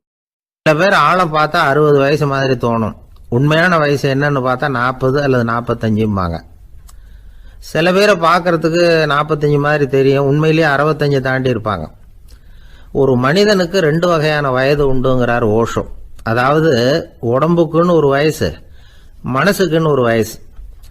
முதல் உலக மகாயுத்தம் நடந்தது இல்லையா, அது முடிஞ்சதுக்கு அப்புறம் முதல் தடவையா மனிதனின் மூளை வளர்ச்சியை பத்தி மனநல வைத்தியர்கள் ஒரு கணக்கெடுப்பு சோதனை நடத்தினாங்களாம். அது வரைக்கும் மனிதனுக்கு 2 வகையான வயது உண்டுன்னு யாரும் சிந்திச்சதே இல்லையா. அந்த உலக மகாயுத்தம் முடிஞ்சதுக்கு அப்புறம் மனிதனுடைய சராசரி மனதின் வயதை கணக்கிட்டு பார்க்கும் பொழுது அவங்களுக்குலாம் ரொம்ப அதிர்ச்சியா இருந்துதான். ஏன்னா அது ரொம்ப பின்தங்கிய நிலையில இருந்திருக்கு, வளர்ச்சி அடையாத நிலையில இருந்திருக்கு. அவங்க கண்டுபிடிச்ச பிரகாரம் அப்போ மனசோட சராசரி வயசு என்ன தெரியுமா? 14. அப்படின்னா பாத்துங்க, உடல் ரீதியா ஒருத்தரோட வயசு 70 கூட இருக்கலாம், ஆனா மனசோட வயசு 14 தான். இதுக்கு நேர்மாறா அமைஞ்சு போச்சுன்னு வச்சுங்க. அதாவது ஒருத்தருக்கு உண்மையிலேயே 14 வயசு, அதாவது உடலோட வயசு 14, அவரோட மனசின் வயசு 70ன்னு வச்சுக்கோங்க. இப்படி அமைஞ்சுட்டுதுன்னா அவர் சீக்கிரம் ஞானத்தன்மை அடைஞ்சிருவார் அப்படின்னு அர்த்தம். இப்போ நமக்கெல்லாம் உடம்போட வயசு மனசோட வயசு ரெண்டும் ஒன்றா இருந்துட்டா அதுவே போதும், அதுவே பெரிய விஷயம். இப்போ எமர்சன் கிட்ட போய் ஒருத்தர் கேட்டாராம், உங்கள் வயசு என்ன அப்படின்னு. அவர் உடனே பதில் சொல்லியிருக்கார், 360 வருஷம் அப்படின்னாராம். கேட்டவர் குழம்பி போயிட்டார். அவர் என்ன சொல்கிறாரு, 360 வயசா? என்ன நம்ம காதில் தான் சரியாக விழலையா? எமர்சன் எப்பவும் உண்மையை பேசுகிற ஒரு சிறந்த அறிவாளி, அவர் இப்படிலாம் பொய் சொல்ல மாட்டாரே அப்படின்னு ஒரு யோசனை பண்ணிக்கிட்டே இவர் மறுபடியும் அவர் கிட்ட போனாராம். ஐயா, நீங்கள் சொன்னது சரியாக என் காதில் விழலை, அதனால் மறுபடியும் கேட்குறேன், உங்கள் வயசு என்ன அப்படின்னாராம். எமர்சன் மறுபடியும் சொல்லியிருக்கிறார், 360 வருஷம்னு. வந்தவருக்கு உண்மையிலேயே அதிர்ச்சியாக போட்டுது. அதுக்கப்புறம் மெதுவாக ஆரம்பித்தாராம், ஐயா, நீங்கள் சொல்கிறத என்னால் ஏற்றுக்க முடியாது. எப்படி பார்த்தாலும் இப்போ உங்களுக்கு வயசு ஒரு 60க்கு மேலே இருக்காதுன்னு நினைக்கிறேன் அப்படின்னாராம். நீங்கள் சொல்கிறது சரிதான், அது என் உடம்போட வயசுன்னாராம் எமர்சன். அப்படின்னா ஏற்கனவே நீங்கள் சொன்னது அப்படின்னு கேட்டிருக்காரு, அது என் மனசோட வயசு அப்படின்னாராம். நம்மளை பொறுத்த வரைக்கும் அறிவு தூசு படிஞ்சிருக்கு, அது மாதிரியே அன்பும் மாசுபட்டிருக்கு. இது ரெண்டையும் சுத்தம் பண்ண வேண்டியிருக்குது. அப்போ தான் நாம் சரியான வயசில் வாழ முடியும். ஒரு ஆசாமி இருக்கிறார், அவருக்கு உடம்போட வயசு அதிகம், மனசோட வயசு ரொம்ப குறைச்சல், குழந்தை மாதிரி. அவர் ஒரு ஆஸ்பத்திரியில் படுத்திருக்கிறார். நர்சம்மா எல்லாருக்கும் மருந்து கொடுத்துட்டு போகிறாங்க. கொஞ்ச நேரம் கழித்து திரும்பி வந்தாங்க. அப்போ இவர் அந்த அம்மாவை கூப்பிட்டு சொல்கிறார், இதை பாருங்கள் சிஸ்டர், நீங்கள் எல்லாருக்கும் சின்ன சின்ன மாத்திரையாக கொடுத்துட்டு எனக்கு மட்டும் நீளமான மாத்திரையாக கொடுத்துட்டீங்க. முழுங்கிறதுக்கு ரொம்ப கஷ்டமாக போச்சு. இனிமேல் எனக்கும் சின்ன மாத்திரையாக கொடுங்க சிஸ்டர் அப்படின்னாராம். அந்த அம்மா உடனே அதிர்ச்சியாகி தலையில் அடிச்சுக்கிட்டாங்களாம். நான் கஷ்டப்பட்டு மாத்திரையை முழுங்கினத்துக்கு நீங்கள் ஏமா தலையில் தட்டிக்கிறீங்க அப்படின்னு கேட்டிருக்காரு இவர். இதுக்கு அவங்க சொல்லியிருக்கிறாங்க, நான் உங்களுக்கு கொடுத்துட்டு போனது மாத்திரை இல்லைங்க, அது தெர்மாமீட்டர் அப்படின்னாங்களாம். இந்த உலகத்தில் எல்லாருக்கும் மகிழ்ச்சி தரக்கூடிய ஒரு பொருள் எது? இது ஒரு முக்கியமான கேள்வி. இந்த கேள்விக்கு பொருத்தமான ஒரு பதிலை உங்களால் சொல்ல முடியுமா? அதாவது கொஞ்சம் யோசித்து பார்த்தா பணம்னு சொல்லலாமா? இப்போ கையில் காசு இல்லாதவங்ககிட்ட ஒரு 10 ரூபாயை கொடுத்தா அது அவனுக்கு சந்தோஷத்தை கொடுக்கும். ஏற்கனவே வருமான வரி பிரச்சனையில் சிக்கி இருக்கிறவர்கிட்ட இன்னும் கொஞ்சம் பணம் இருந்தாங்கன்னு சொல்லி கொடுத்தோம்னா அது அவருக்கு சங்கடத்தை தான் கொடுக்கும். அதனால் அந்த கேள்விக்கு பணங்கிறது பொருத்தமான பதிலாக இருக்க முடியாது. கேள்வி என்னன்னா, இந்த உலகத்தில் எல்லாருக்கும் மகிழ்ச்சி தரக்கூடிய ஒரு பொருள் எது? சரி, இனிப்புன்னு சொல்லலாமா? ஏன்னா எல்லாருக்கும் இனிக்க தானே செய்யும். அதுலேயும் ஒரு சிக்கல் இருக்குது. சர்க்கரை வியாதிக்காரங்களுக்கு அது என்ன சந்தோஷத்தையாக கொடுக்கும்? ஆக எல்லாருக்கும் வேறுபாடு எதுவும் இல்லாமல் மகிழ்ச்சியை கொடுக்கக்கூடியது வேற ஏதோ ஒன்று இருக்குது. அது என்னன்னு கண்டுபிடிக்கணும். அதுதான் இன்னைக்கு தகவல். இப்போ அதை கண்டுபிடிக்கணும்னா இந்த கதையை கேட்கணும். அது என்ன கதைன்னா, ஒரு ஊரில் ஒரு ராஜா இருந்தார். அவருக்கும் இதே சந்தேகம் வந்துட்டுது. அதாவது எல்லாருக்கும் இன்பம் தரக்கூடிய பொருள் எது அப்படின்னு. இதுக்கு பதில் தெரிஞ்சுக்கிறதுக்கு ஆசைப்பட்டார். சரி, அதுக்கு என்ன செய்யலாம்னு யோசனை பண்ணார். நாட்டு மக்களுக்கு பகிரங்கமாக ஒரு அறிவிப்பு கொடுத்தார். நம்ம நாட்டு மக்கள் இன்பம் தரக்கூடிய பொருள் எதுன்னு நினைக்கிறாங்களோ அதை கொண்டுகிட்டு அரண்மனையில் உள்ள கண்காட்சி மண்டபத்தில் வைக்கலாம். அப்படி அவங்க வைக்கிற பொருள்களில் எது எல்லாருக்கும் இன்பம் தரக்கூடியதாக இருக்குமோ அதை வச்சவருக்கு 1000 பொற்காசுகள் பரிசு அப்படின்னு அறிவிப்பு கொடுத்துட்டார். ஜனங்கள் இந்த அறிவிப்பை கேட்டாங்க. அதுக்கப்புறம் சும்மா இருப்பாங்களா? 1000 பொற்காசுன்னா சும்மாவா? அவங்க கையில் என்னென்ன கிடைச்சதோ அதையெல்லாம் கொண்டாந்து அரண்மனை காட்சி மண்டபத்தில் வச்சுட்டாங்க. அதுக்கப்புறமா ராஜா அங்கே வந்தார். ஒவ்வொன்றா பார்த்துக்கிட்டே வந்தார். முதல்ல ஒரு குயில் இருந்தது, இனிமையாக பாடக்கூடிய குயில். இந்த குயிலோட இன்னிசை எல்லாருக்கும் இன்பம் தரக்கூடியது தான். இருந்தாலும் காது கேட்காதவங்களுக்கு இந்த இசை எப்படி இன்பம் தர முடியும்? அதனால் இது சரியில்லைன்னு விட்டார். அடுத்தபடியாக போனார். அங்கே என்ன வச்சுருக்குறாங்கன்னு பார்த்தா ஒரு அழகான மயில் அங்கே தோகை விரித்து ஆடிக்கிட்டு இருக்குது. இந்த மயிலோட ஆட்டம் மனசுக்கு இன்பம் தரக்கூடியது தான். இருந்தாலும் பார்வை இல்லாதவங்க இந்த ஆட்டத்தை பார்த்து ரசிக்க முடியுமா? முடியாது. அதனால் இதுவும் சரியில்லை அப்படின்னு சொல்லிவிட்டார். அதுக்கு அடுத்தபடியாக போனார். பல வகையான இனிப்பு பண்டங்களை வச்சுருந்தாங்க. பார்த்தார், வயசானவங்களுக்கும் நோயாளிகளுக்கும் இது இன்பம் தராது, துன்பம் தான் கொடுக்கும் அப்படின்னார். இப்படி ஒவ்வொன்றா பார்த்துக்கிட்டே போகிறார். அழகான மலர்கள், கனிகள், ஓவியங்கள் எதுவுமே பொருத்தமாக தெரியல. சகல பேருக்கும் இன்பம் தரக்கூடிய வகையில் எதுவும் இல்லை. கடைசியாக வந்தார். அங்கே ஒரு களிமண் பொம்மை இருந்தது. அது என்ன பொம்மை தெரியுமா? பசியால் வாடி இருக்கிற ஒருத்தருக்கு ஒரு அம்மா இனிமையாக பேசிக்கிட்டு சோறு போடுறது மாதிரி அந்த பொம்மையை செஞ்சுருந்தாங்க. அதுக்கு கீழே அன்பு அப்படின்னு எழுதியிருந்துதான். ராஜா பளிச்சுன்னு ஒரு முடிவுக்கு வந்தார். அந்த பொம்மையை செஞ்ச சிற்பியை வரவழைச்சார், பரிசு கொடுத்தார். அன்பு ஒன்று தான் எல்லாருக்கும் இன்பம் அளிக்கக்கூடிய பொருள். காது கேட்காதவங்களும் அதை கேட்க முடியும், பார்வை இல்லாதவங்களும் அதை பார்க்க முடியும், குழந்தைகளும் அதை உணர முடியும் அப்படின்னு அதுக்கு விளக்கம் கொடுத்தார் அந்த மன்னர். இந்த உலகத்தில் எல்லாருக்கும் மகிழ்ச்சி தரக்கூடிய ஒரு பொருள் அன்பு தான். அதை புரிஞ்சுக்கிட்டு தான் சில கணவன்மார்கள் மனைவி பேரில் ரொம்ப அன்பை காட்டிக்கிறது வழக்கம். ஒரு வீட்டு வாசப்படி பக்கமாக மழைக்கு வந்து ஒதுங்கினார் ஒருத்தர். மழை தூரிக்கிட்டு இருந்தது, இருட்டு நேரம். அந்த வீட்டில் இருந்தவர், இன்னைக்கு ராத்திரி வேணும்னா இங்கேயே தங்கிட்டு காலையில் போங்க அப்படின்னார். உடனே இவர் சொன்னார், ரொம்ப நன்றிங்க, ஒரு 10 நிமிஷத்தில் இதை வந்துடுறேன் அப்படின்னு சொல்லிவிட்டு எங்கேயோ ஓடினார். 10 நிமிஷம் கழித்து திரும்பி வந்தார். ஆமாம், எங்கே போயிட்டு வந்தீங்கன்னு கேட்டார் வீட்டில் இருந்தவர். நேராக எங்கள் வீட்டுக்கு போய் மனைவி கிட்ட இன்னைக்கு ராத்திரி இங்கேயே தங்கிக்கிறேன்னு சொல்லிவிட்டு வந்துட்டேன் அப்படின்னார் அவர். அன்புல இது ஒரு ரகம். உனக்காக நான் என்ன வேணும்னாலும் செய்யறதுக்கு தயாரா இருக்கிறேன் அப்படின்னாரு ஒருத்தர். சரி, வேற ஒன்றும் வேணாம், ஒரு 10 ரூபா பணம் இருந்தா கைமாத்தா கொடு, நாளைக்கு தந்துடுறேன் அப்படின்னாரு இன்னொருத்தர். அவ்வளவுதான், நான் அவசரமா ஒரு ஆளை பார்க்க வேண்டியிருக்கு, அப்புறமா வந்து உன்னை பாக்குறேன் அப்படின்னு சொல்லிவிட்டு அந்த ஆள் நழுவி போயிட்டார். இதுதான் இன்னைக்கு உலக நிலவரம். ஆனா ஒருத்தர் மேல உண்மையாவே அன்பு செலுத்துறது அப்படிங்கிறது ரொம்ப பெரிய விஷயம். பக்தி செலுத்துறதுங்கிறது அதை விட பெரிய விஷயம். பக்தினா ஏதோ கோயிலுக்கு போய் சாமி கும்பிட்டு வர்றது இல்ல. பக்தியோட எல்லை எதுன்னு தெரிஞ்சுக்கிறதுக்கு உங்களுக்கு ஆசையா இருக்குதா அப்படின்னா ஒரு கதை உண்டு, அதுக்கு அதை கேளுங்க. அதாவது மயூர சர்மன் அப்படின்னு ஒருத்தர் இருந்தான். கிருஷ்ணர் மேல அவன் ரொம்ப பக்தியா இருந்தான். ஒரு நாள் கிருஷ்ணர் வந்து அவனை பார்த்துட்டு போகலாம்னு நினைச்சு வந்தாரு. கிருஷ்ணரை பார்த்த உடனே அவனுக்கு ரொம்ப மகிழ்ச்சி இருக்காது அப்படின்னா. ஏன்னா வழக்கமா பக்தர்கள் தானே பகவான் கிட்ட ஏதாவது கேட்கறது வழக்கம். இங்க வந்து பகவான் வந்து பக்தனை பார்த்து கேட்க ஆரம்பிச்சுட்டாரு. இத பாருப்பா, உங்ககிட்ட நான் ஒண்ணு கேட்பேன், கொடுப்பியா அப்படின்னார். பக்தன் மாட்டேன் நான் சொல்லுவான், நீங்க என்ன கேட்டாலும் அதை கொடுக்கறதுக்கு நான் சித்தமா இருக்கிறேன் அப்படின்னா மயூர சர்மன். உன்னோட மகன் ஒருத்தன் இருக்கானே 5 வயசுல, அவன் தான் எனக்கு வேணும்னாரு. இவன் கொஞ்சம் கூட தயங்கல, சரி தந்தேன் அப்படின்னு சொல்லிவிட்டான். கிருஷ்ணர் பார்த்தார், அவன் உடம்பு பூராவும் எனக்கு தேவையில்லை, அவன் உடம்போட வலது பாகம் மட்டும் எனக்கு போதும்னாரு. அதுக்கும் சரி அப்படியே கொடுக்குறேன். இவன் அந்த சின்ன பையனை நிக்க வச்சு அவன் தலையில இருந்து ஒரு ரம்பத்தால அறுக்கணும், அப்பதானே அது 2 பாகமா ஆக்க முடியும் அப்படின்னாரு. சரி அப்படியே செய்யறேங்கிறான் அவன். அந்த ரம்பத்தை நீ ஒரு பக்கம் பிடிச்சுக்கணும், உன்னோட மனைவி ஒரு பக்கம் பிடிச்சுக்கணும், நீங்க 2 பேரும் அப்படி பிடிச்சுக்கிட்டு அதை அறுத்து அவனை 2 துண்டாக்கணும் அப்படிங்கிறாரு. அதுக்கும் சரிங்கிறான். அப்படி செய்யறப்போ நீயும் அழப்படாது, உன்னுடைய மனைவியும் அழப்படாது அப்படின்னு அடுத்த கண்டிஷன். அதுக்கும் சரிங்கிறான். அடுத்த அப்படி ஒரு கண்டிஷன் போடுறாரு, அதாவது உன்னுடைய மகனும் அழப்படாது அப்படிங்கிறாரு. அதுக்கும் சரின்னு ஒத்துக்கிட்டான். இவ்வளவு நிபந்தனைகள் பேர்ல தான் உன் மகனோட வலது பாகத்தை நான் ஏத்துக்குவேன், இல்லைன்னா ஏத்துக்க மாட்டேன் அப்படின்னு சொல்லிவிட்டாரு அவர். உங்களோட அத்தனை நிபந்தனைகளுக்கும் கட்டுப்பட்டு நாங்க நடக்கிறோம் அப்படின்னு சொல்லிவிட்டான் மயூர சர்மன். உடனே மகனை கூப்பிட்டான். அவன் வந்து நின்னான், அவனை குளிப்பாட்டினான், புது ஆடைகள் போட்டு விட்டான். அதுக்கப்புறம் ஒரு ரம்பத்தை எடுத்து அறுக்க ஆரம்பிச்சான். ஒரு பக்கம் அவன், இன்னொரு பக்கம் அவனுடைய மனைவி, நடுவுல அந்த பையன். அவங்க 2 பேர் கண்ணிலேயும் கண்ணீர் கொஞ்சம் கூட வரவே இல்லை. ஆனா அந்த சின்ன பையனோட இடது கண்ணில இருந்து மட்டும் கண்ணீர் வழிய ஆரம்பிச்சுட்டுது. இத கிருஷ்ணர் பார்த்துட்டார். என்னோட நிபந்தனைப்படி நீங்க நடந்துக்கல, அதனால உங்க பையனோட வலது பாகம் எனக்கு வேணாம்னு விட்டார். நாங்க 2 பேரும் அழலையே அப்படின்னா மயூர சர்மன். நீங்க அழல சரி, ஆனா உங்க பையனோட இடது கண்ணு மட்டும் அழுதுது அப்படின்னார்.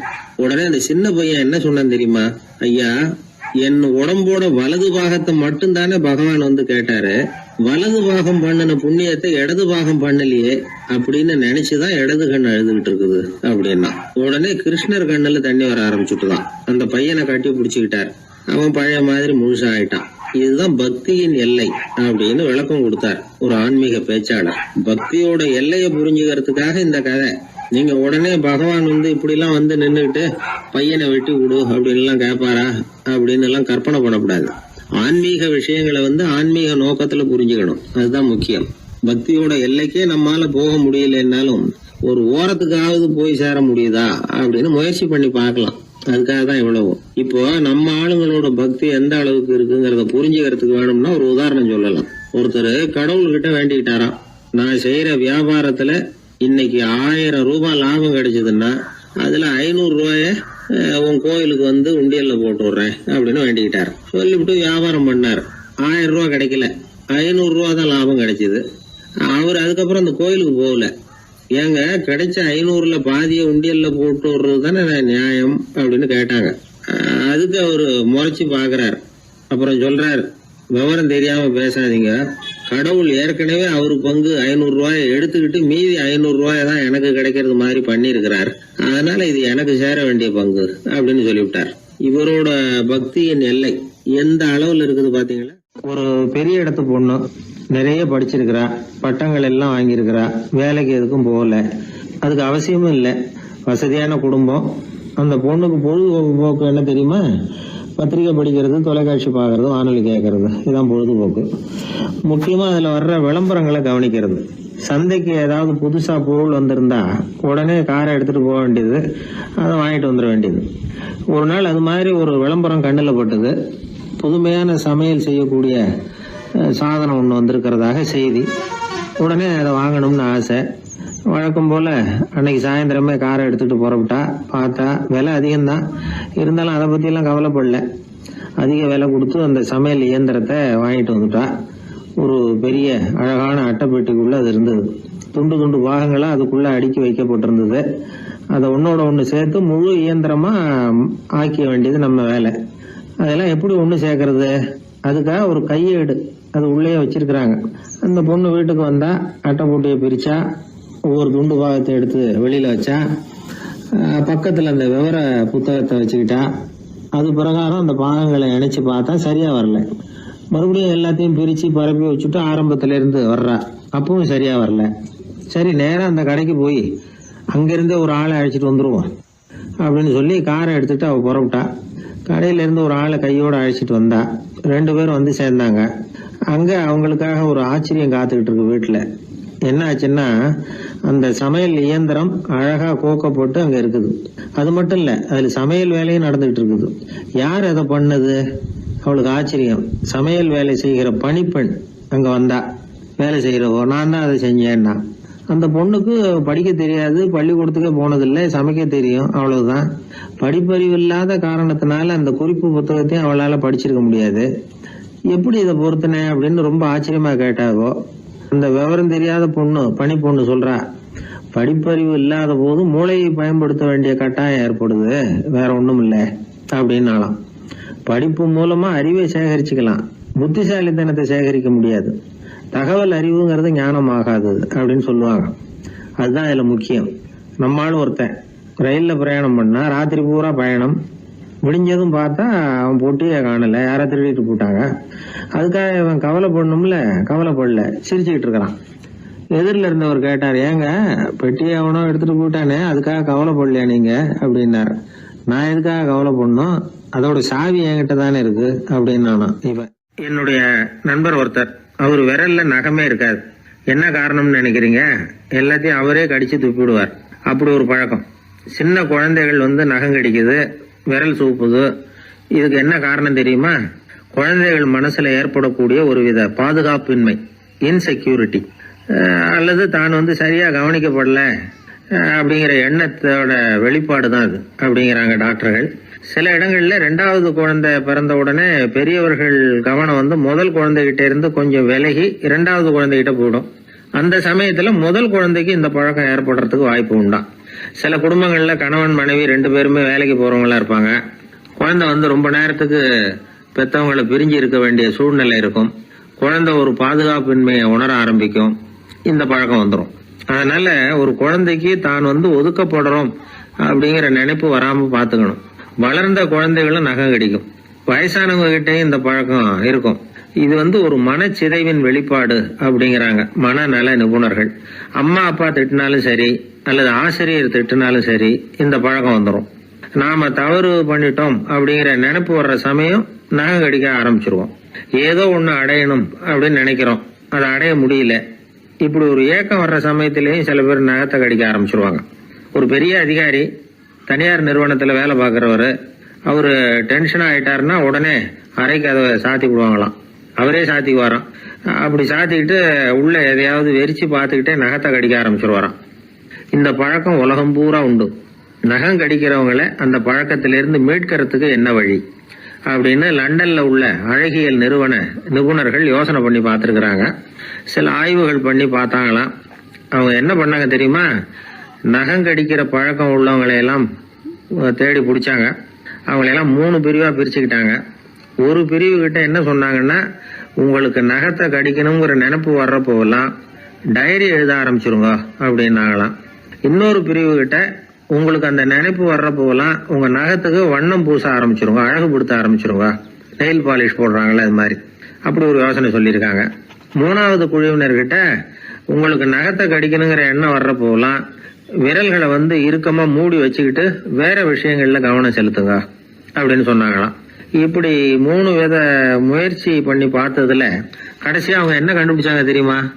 3வது குழு செஞ்சதுல நல்ல பலன் கிடைச்சதாம். அதாவது நகம் தெரியாதபடிக்கு விரலை இறுக மூடிக்கிட்டு வச்சுக்கிட்டோம்னா அந்த பழக்கம் மாறுதான். அப்படி இருந்தவங்க கிட்ட இந்த நகம் கடிக்கிற பழக்கம் மெதுவா குறைஞ்சு போச்சான்.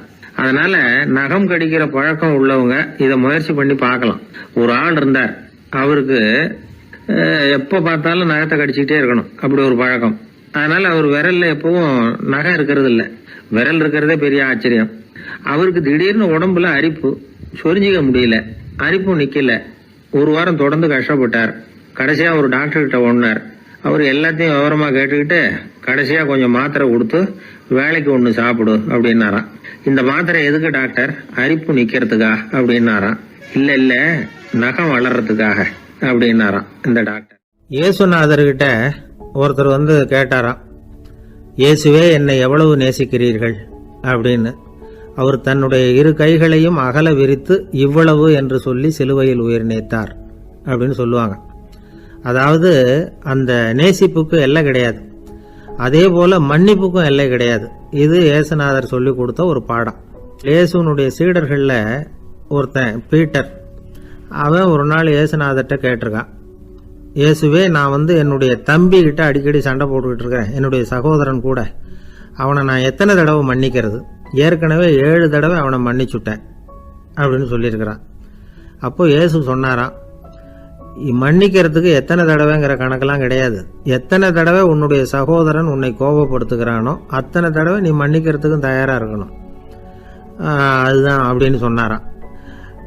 அப்போ இவனுக்கு ஒன்றும் புரியல, இது என்ன அவன் தப்பு பண்ணிக்கிட்டே இருப்பான், நாம மன்னிச்சுக்கிட்டே இருக்கிறதா அப்படிங்கிறது மாதிரி குழப்பமா இருந்திருக்கிறான். அப்போ இயேசுநாதர் தன்னுடைய சீடன் பீட்டர்கிட்ட ஒரு கதை சொன்னாராம். அந்த கதை இன்றைக்கு நாம் எல்லாரும் சிந்தித்து பார்க்க வேண்டிய ஒரு கதை. அதாவது மன்னிப்பை விரும்புகிறவர்கள் மன்னிக்கவும் தயாராக இருக்க வேண்டும் அப்படிங்கிறது தான் அந்த கதையினுடைய தத்துவம். அந்த இயேசுநாதர் சொன்ன கதை என்னன்னா, ஒரு மன்னர் இருந்தார். அவர் ஒரு நாள் அரண்மனையில் உட்காந்து கணக்கு வழக்குகள்லாம் பார்த்துக்கிட்டு இருந்தார். நம்ம அரண்மனையிலிருந்து யார் யார் அரசாங்க கடன் வாங்கியிருக்கிறாங்க, யார் யார் திருப்பி செலுத்தி இருக்கிறாங்க அப்படிங்கிற விவரத்தையெல்லாம் பார்த்துக்கிட்டு இருந்தார். அப்போதான் புரிஞ்சுது, அந்த அரண்மனையில் வேலை செய்கிற ஒருத்தனே அரசாங்க கடன் வாங்கியிருக்கிறான். எவ்வளவு? 10,000 பொற்காசுகள் வாங்கியிருக்கான் கடன். இந்த 10,000 பொற்காசுகளை திருப்பி செலுத்தலை அரசாங்கத்துக்கு. இது மன்னர் கவனத்துக்கு வந்தது. உடனே நம்ம அரண்மனையில் இருக்கிறவனே அரசு கடன் வாங்கி திருப்பி செலுத்தாமல் இருக்கான், அவனை கூப்பிட்டு வாங்கன்னு சொல்லி கூப்பிட்டுட்டு வந்தாங்களாம். விசாரிச்சிருக்கிறாங்க, என்னப்பா நீ எவ்வளவு ஒன்று? ஆமாங்க 10,000 பொற்காசுகள் வாங்கியிருக்கிறேன், இன்னும் திருப்பி கட்டலைன்னு இருக்கான். உடனே அவர் மன்னர் சொல்லியிருக்கிறார், நம்ம சட்டத்திட்டப்படி நீ உடனே பணத்தை திருப்பி கட்டிடு, அப்படி உன்னால் கட்ட முடியலன்னா உன்னுடைய வீடு வாசல் சொத்து சுகம் எல்லாத்தையும் விற்று அந்த பணத்தை அரசு கருவூலத்தில் சேர்த்துக்கிறதுக்கு நானே ஏற்பாடு பண்ணிடுறேன் அப்படின்னு அந்த மன்னர் சொன்னாராம். இவன் அப்படியே அதிர்ச்சி ஆகிட்டான், அப்படியே பொத்துன்னு காலில் விழுந்தானா. மன்னா என்னை மன்னிச்சுங்க, என்னால் முடியல, எனக்கு மன்னிப்பு கொடுங்க அப்படின்னு இருக்கான். உடனே அவர் எழுந்திரிச்சு, சரி நீ மன்னிப்பு கேட்டுவிட்ட, அதனால் உன்னை மன்னிக்கிறேன், நீ பணம் கட்ட வேண்டாம் அப்படின்னு சொல்லி அந்த மன்னர் அவனை விட்டுட்டாராம். பணத்தையும் தள்ளுபடி போட்டார், நீ திருப்பி கட்ட வேண்டான்னு. இவனுக்கு ரொம்ப மகிழ்ச்சி, அதனால ரொம்ப உல்லாசமாக வந்துகிட்டு இருக்கிறான். தெருவில் வந்துகிட்டு இருக்கிறப்ப இவங்கிட்ட கடன் வாங்கின ஒருத்தன் எதுக்கு வந்துகிட்டு இருக்கான். அவன் இவங்கிட்ட ஒரு 100 பொற்காசுகள் கடன் வாங்கியிருக்கான். அவன் வந்தான், இவன் போய் அவன் சட்டையை பிடிச்சிக்கிட்டான், நீ எப்படா என் கடனை திருப்பி கொடுக்க போறேன்னு. அவன் இப்போ முடியல, கொஞ்சம் பொறுத்துக்கா, அப்புறம் தரேன் இருக்கான். அதெல்லாம் முடியாது, நீ கொடுத்து தான் ஆகணும் அப்படின்னு இவன் புடிவமாக சொல்கிறான். இப்போ நிலைமையை பாருங்கள், இவன் ஏற்கனவே 10,000 பொற்காசுகள் அரசாங்கத்தில் கடன் வாங்கினா அதுக்கு மன்னிச்சு விட்டுட்டார் இவனை. ஆனால் இவன் இன்னொருத்தனை மன்னிக்கிறதுக்கு தயாராக இல்லை. இவங்கிட்ட கடன் வாங்கின இன்னொருத்தன் 10 பொற்காசுகள் அவனை மன்னிக்க தயாராக இல்லை. அவனை கொண்டு போய் நீதிமன்றத்தில் கொண்டு போய் நிறுத்தி தண்டனை வாங்கி கொடுத்துட்டான். நீதிபதி என்ன சொன்னார், அந்த இவன் வாங்கின பொற்காசுகளை திருப்பி கட்டுற வரைக்கும் ஜெயிலில் இருக்கணுங்கிறது தீர்ப்பு. ஆனால் உடனே அரசர் காதில் வந்து விழுந்தது.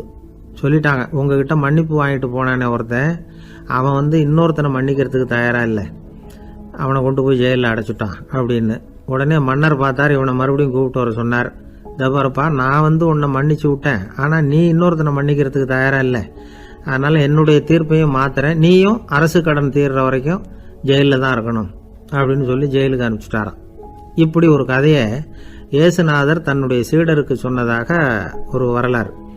அது என்ன, அதுலேருந்து நாம் புரிந்து கொள்ள வேண்டியதுன்னா, நாம் மன்னிக்கப்படணும்னு நாம் விரும்புகிறோம்னா நாம் இன்னொருத்தரை மன்னிக்கிறதுக்கு தயாராக இருக்கணும். அதனால் நாம் இன்னொருத்தரை யாரையும் மன்னிக்க மாட்டோம், ஆனால் என்ன இன்னொருத்தரை மன்னிக்கணும் அப்படிங்கிறது மாதிரி செய்யக்கூடாதுன்னு சொல்லுவாங்க. அது மாதிரி நாம் இப்போ இது தப்பாக புரிஞ்சுக்கிறவங்களும் இருக்கிறாங்க. பாவம் மன்னிப்புங்கிறதுலாம் எதுக்குன்னா, அதாவது மறுபடியும் பாவம் செய்யாமல் இருக்கிறதுக்காக தான். அதான் மன்னிக்கிறாரே அப்படிங்கிறதுக்காக மறுபடியும் பாவம் பண்ணிகிட்டு இருக்கிறது இல்லை. அதான் ஒருத்தர் கேட்டாராம், பாவத்திலேருந்து மன்னிப்பு கிடைக்கணும்னா நீ என்ன செய்யணும் அப்படின்னு கேட்டிருக்கார். அதுக்கு அவன் சொல்லியிருக்கிறான், நான் முதல்ல பாவம் செய்யணும், அப்போ தானே மன்னிப்பு கிடைக்கும் அப்படின்னு நானா. இப்படிப்பட்டவர்கள் தான் இன்றைக்கி உலகத்தில் அதிகமாக இருக்கிறாங்க. அதனால் இந்த மன்னிப்பின் மகத்துவங்கிறது இயேசுநாதர்கிட்டேருந்து தான் நாம் புரிஞ்சுக்கணும். அந்த இயேசு சொன்ன அந்த மன்னிக்கிற மனோபாவம் இருந்தால் இன்றைக்கி உலகம் பூராவும் அமைதி பூங்காவாக இருக்கும். அதில் ஒன்றும் ஆச்சரியமே இல்லை, அதில் ஒன்றும் சந்தேகமும் இல்லை. அதனால் மன்னிக்கிற மனோபாவத்தை நாம் எல்லாரும் நமக்குள்ளே வளர்த்து கொள்ள வேண்டும் அப்படிங்கிறது தான் நாம் இன்றைக்கு எல்லோரும் சிந்தித்து பார்க்க வேண்டிய ஒரு செய்தி. வயிறு பசிக்குதேங்கிறது சிலரோட கவலை, வயிறு பசிக்க மாட்டேங்குதே அப்படிங்கிறது சில பேரோட கவலை. 2 விதமான கவலைக்கும் வயிறு தான் காரணமாக இருக்குது. வயிறு பசிச்சதுன்னா அது இயற்கை, வயிறு பசிக்கலைன்னா அது வியாதி. ஆனால் பசியையும் நாம் பசிப்பிணி அப்படின்னு தான் சொல்லுவோம். என்ன காரணம்? வியாதியை போக்க வேண்டியது எவ்வளவு முக்கியமோ அதை விட முக்கியம் பசியை போக்க வேண்டியது. ஒரு சமுதாயத்தில் பசிப்பிணியே இருக்கக்கூடாது, அதுதான் நல்ல சமுதாயம். பசியை போக்கணும்னா சாப்பாடு போடணும், பசியின்மையை போக்கணும்னா வைத்தியம்தான் பண்ணணும். இது சம்பந்தமாக எவ்வளவோ ஆராய்ச்சிகள் நடக்குது, நிறைய மருந்து கண்டுபிடிச்சிருக்கிறாங்க. நம்ம உடம்புல பசியை தூண்டக்கூடிய பகுதி எது, இதை முதல்ல தெரிஞ்சுக்கணும் இல்லையா? நாம் சாப்பிட்ற ஆகாரம் செரிக்கிறதுக்கு எது காரணம் தெரியுமா? நம்ம மூளையோட பின்பகுதி தான் அதுக்கு காரணமாக இருக்குதாம். மூளையின் பின்பகுதியில் நரம்பு செல்களால் ஆன 2 வகையான ஆரக்சின்கள் தான் பசியை உண்டாக்குது அப்படின்னு கண்டுபிடிச்சிருக்கிறாங்க. 2 ஆய்வாளர்கள் இதை கண்டுபிடிச்சிருக்காங்க. அவங்க 2 பேரும் டெக்சாஸ் பல்கலைக்கழகத்தில் ஹார்வர்டு ஹக்ஸ் மருத்துவ கல்வி நிலையத்தில் பணிபுரிகிறவங்களாம். உண்பது தேவைங்கிறது உணரப்படும் போது மூளையின் அந்த குறிப்பிட்ட பகுதி ஆரக்சின் அப்படிங்கிற ஹார்மோன்களை சுரக்கும். அது பசி உணர்வை தூண்டும் அப்படிங்கிறது தான் அந்த ஆய்வாளர்களின் கண்டுபிடிப்பு. இந்த ஆரக்சின் வேறு சில உயிரினங்கள்லேயும் உண்டு. இப்போ எலிகளில் கூட இது இருக்குது. அதனால் எலிகளை வச்சு இது சம்பந்தமாக ஆராய்ச்சி பண்ணாங்க. எலிகள் உடம்பில் ஆரக்சினை செலுத்தி பார்த்தாங்க. உடனே என்னாச்சு தெரியுமா? அந்த எலியெல்லாம் பசியால் துடிக்க ஆரம்பிச்சுட்டுது. எதையாவது தின்னு பசியை தீர்த்தா போதுங்கிற அளவுக்கு அந்த எலிகள்லாம் அல்லாட ஆரம்பிச்சுட்டுது. இயல்பாக சாதாரணமாக அந்த எலிகள் எவ்வளவு சாப்பிடுமோ அது மாதிரி 8 முதல் 10 மடங்கு அதிகமான ஆகாரத்தை 1 மணி நேரத்துக்குள்ளே சாப்பிட்டு தீர்த்துட்டு தான். சில எலிகளின் மூளையில் இந்த ஆரக்சின் அளவை கட்டுப்படுத்தி பார்த்துருக்குறாங்க. உடனே என்னாச்சு தெரியுமா? அதெல்லாம் சாப்பாட்டை கண்டால் முகத்தை திருப்பிட்டு போக ஆரம்பிச்சுட்டு தான். அந்த எலிகளுக்கு பசி எடுக்கலையாம். இந்த ஆராய்ச்சியின் அடிப்படையில் பசியை எடுக்காமல் இருக்கிற மனிதர்களுக்கும் பசியை தூண்ட முடியும் அப்படின்னு சொல்லி ஆராய்ச்சியாளர்கள் தெரிவிச்சிருக்கிறாங்க. ஆக ஆரக்சின் தான் பசிக்கு காரணம்ங்கிறது தெரிஞ்சு போச்சு. சரி, இந்த ஆரக்சின் அப்படின்னா என்ன? அது ஒரு கிரேக்க சொல். அதுக்கு பசின்னு அர்த்தம். நம்ம ஆளுங்களுக்கெல்லாம் பசியை தூண்டுறதுக்கு மருந்து தேவையில்லை, பசியை குறைக்கிறதுக்கு தான் மருந்து தேவை. ஒரு அம்மா டாக்டரை தேடி வந்தாங்களாம். டாக்டர், எங்கள் வீட்டுக்காரருக்கு திடீர்னு அகோர பசி, நிறைய சமைச்சு போடுறேன், அவ்வளவையும் சாப்பிட்டுட்டு கீழே கிடக்கிற குப்பை கூலங்களையும் எடுத்து சாப்பிட ஆரம்பிச்சுட்றார், இது என்னன்னு கவனித்து பாருங்கள் அப்படின்னாங்களாம். எவ்வளோ நாளாக அப்படி இருக்குதுன்னு கேட்டிருக்காரு டாக்டர். ஒரு வாரமாக அப்படி இருக்குதுன்னாங்களாம். இவ்வளவு நாளாக ஏன் சும்மா இருந்தீங்க, ஆரம்பத்திலே இங்கே அழைச்சிட்டு வர வேண்டியது தானே அப்படின்னாரான் டாக்டர். அது ஒன்றும் இல்லை டாக்டர், வீடு பூரா சுத்தமாகட்டுமேன்னு பார்த்துக்கிட்டு இருந்தேன் அப்படின்னாங்களாம் அந்த அம்மா. ஒருத்தர் ரொம்ப அவசரமாக போயிட்டு இருந்தார். எங்கே சார் போகிறீங்கன்னு கேட்டோம். எனக்கு வேண்டியப்பட்ட ஒருத்தருக்கு குழந்தை பிறந்திருக்கிறதாக செய்தி வந்திருக்கு, அதுதான் ஆஸ்பத்திரிக்கு போயிட்டுருக்கேன், பார்த்துட்டு வரலாம்னு அப்படின்னார். அப்படின்னா கொஞ்சம் இப்படி உட்காருங்க அப்படின்னோம். சில விவரமெல்லாம் சொல்கிறேன் கேட்டுக்கிட்டு போங்க அப்படின்னோம். உட்காந்தார். அப்புறம் சொல்ல ஆரம்பித்தோம். புதுசாக பிறந்திருக்கிற ஒரு குழந்தைய பார்க்க போகிறதுன்னா அது சாதாரண விஷயம் இல்லை. அதில் ரொம்பவும் கவனமாக நடந்துக்கணும். புது குழந்தைக்கு நோய் சுலபமாக தொற்றும். முக்கியமாக காற்று மூலமாக பரவுகிற நோய்கள் சுலபமாக வந்துடும். அதனால் நமக்கு உடம்பு சரியில்லைன்னா குழந்தைய விட்டு கொஞ்சம் தள்ளியே இருக்கிறது தான் நல்லது. பெரியவங்களை பொறுத்த வரைக்கும் சாதாரணமாக உள்ள ஒரு கிருமி கூட குழந்தைய பொறுத்த வரைக்கும் ரொம்ப மோசமான ஒரு கிருமியாக இருக்கும். சில வெளிநாடுகளில் எப்படி தெரியுமா, பிறந்த குழந்தை தூங்கிக்கிட்டு இருக்கிற ஒரு ரூமுக்கு போகணும்னா போகிறவங்க முகமூடி போட்டுக்கணும், காலணிகளை மாற்றிக்கணும், அவ்வளவு சுத்தமாக உள்ளே போய் பார்த்துட்டு வரணும். பொதுவாக சில ஆஸ்பத்திரிகளில் பார்த்தீங்கன்னா பார்வையாளர்கள் நேரத்தில் விசிட்டிங் ஹவர்ஸ் தாயை விட்டு குழந்தைய தனியாக பிரித்து வச்சுருவாங்க. எதுக்குன்னு நினைக்கிறீங்க? அந்த நேரம் பல பேர் வருவாங்க போவாங்க, அவங்க கை கால் சுத்தமாக இருக்காது. சுத்தம் இல்லாத கைகள் மூலமாக கிருமிகள் பரவும்.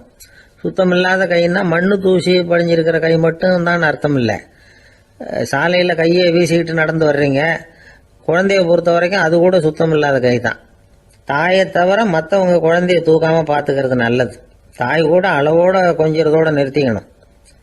புதுசாக ஒரு குழந்தைய பெற்றிருக்கிற பொண்ணுக்கிட்ட மற்ற தாய்மார்கள் ஏதாவது சொல்லிக்கிட்டே இருப்பாங்க. குழந்தைய அப்படி வளர்க்கணும் இப்படி வளர்க்கணும் அப்படின்னு ஏதாவது அட்வைஸ் பண்ணிக்கிட்டே இருப்பாங்க. இப்படி ஓவராக அறிவுரை பண்ணுறது அந்த பொண்ணை குழப்பி விட்டுரும். அதனால் அப்படிலாம் பண்ணக்கூடாது. அந்த பெண்ணே ஏதாவது கேட்டால் கூட டாக்டர் சொல்ல வேண்டிய விவரங்களை எல்லாம் நாமே சொல்லிக்கிட்டு இருக்கக்கூடாது. புதுசாக பிறந்திருக்கிற குழந்தைய மட்டும்தான் இப்படி பார்க்கணும்னு இல்லை. ஒரு நோயாளி குழந்தைய பார்க்க போகிறதுனா கூட ரொம்ப எச்சரிக்கையாக தான் நடந்துக்கணும். ஒரு தின்பண்டமோ விளையாட்டு சாமானோ அந்த குழந்தைக்கு நாம் வாங்கிட்டு போகிறதா வச்சுக்குவோம். அதை நேராக கொண்டுகிட்டு போய் அந்த குழந்தைகிட்டே கொடுக்கக்கூடாது. அதோட அப்பா அம்மா கிட்ட ரகசியமாக கொடுக்கலாம். அவங்க முடிவு பண்ணட்டும் குழந்தைகிட்ட அதை கொடுக்கலாமா வேண்டாமாங்கிறத. அவங்களுக்கு தான் தெரியும் அதோட மனசும் உடம்பும். உங்கள் அக்கறையை காட்டுறதா நினச்சிக்கிட்டு குழந்தை வாயில் எதையும் கொண்டுட்டு போய் போடாதீங்க. போகிறப்போ உங்கள் வீட்டு குழந்தையும் அழைச்சிட்டு போகாதீங்க. இது நோயை வாங்கிட்டு வந்துடும், அல்லது புதுசாக ஒரு நோயை அதுகிட்ட கொடுத்துட்டு வந்துடும். என்னதான் உங்களுக்கு பழக்கமான குழந்தையா இருந்தால் கூட அதுக்கு விருப்பம் இல்லைன்னா பேசக்கூடாது. அங்கே போய் அவங்க பள்ளிக்கூடத்தை ஞாபகப்படுத்திட்டு இருக்கக்கூடாது. நோயில் இருக்கிறப்ப ஸ்கூலை பற்றி பேச அது விரும்பாது. ஆஸ்பத்திரியை விட்டு வெளியில் புறப்படுறப்போ குழந்தைகிட்ட சொல்லணும்னு அவசியம் இல்லை. அதோட அப்பா அம்மா கிட்ட சொல்லிவிட்டு புறப்பட்டா போதும், குழந்தை கோபிச்சிக்காது. சமூக சம்பிரதாயத்தை பற்றி அது கவலைப்படுறதில்லை. இப்படி எல்லா விவரமும் நம்ம எதிரில்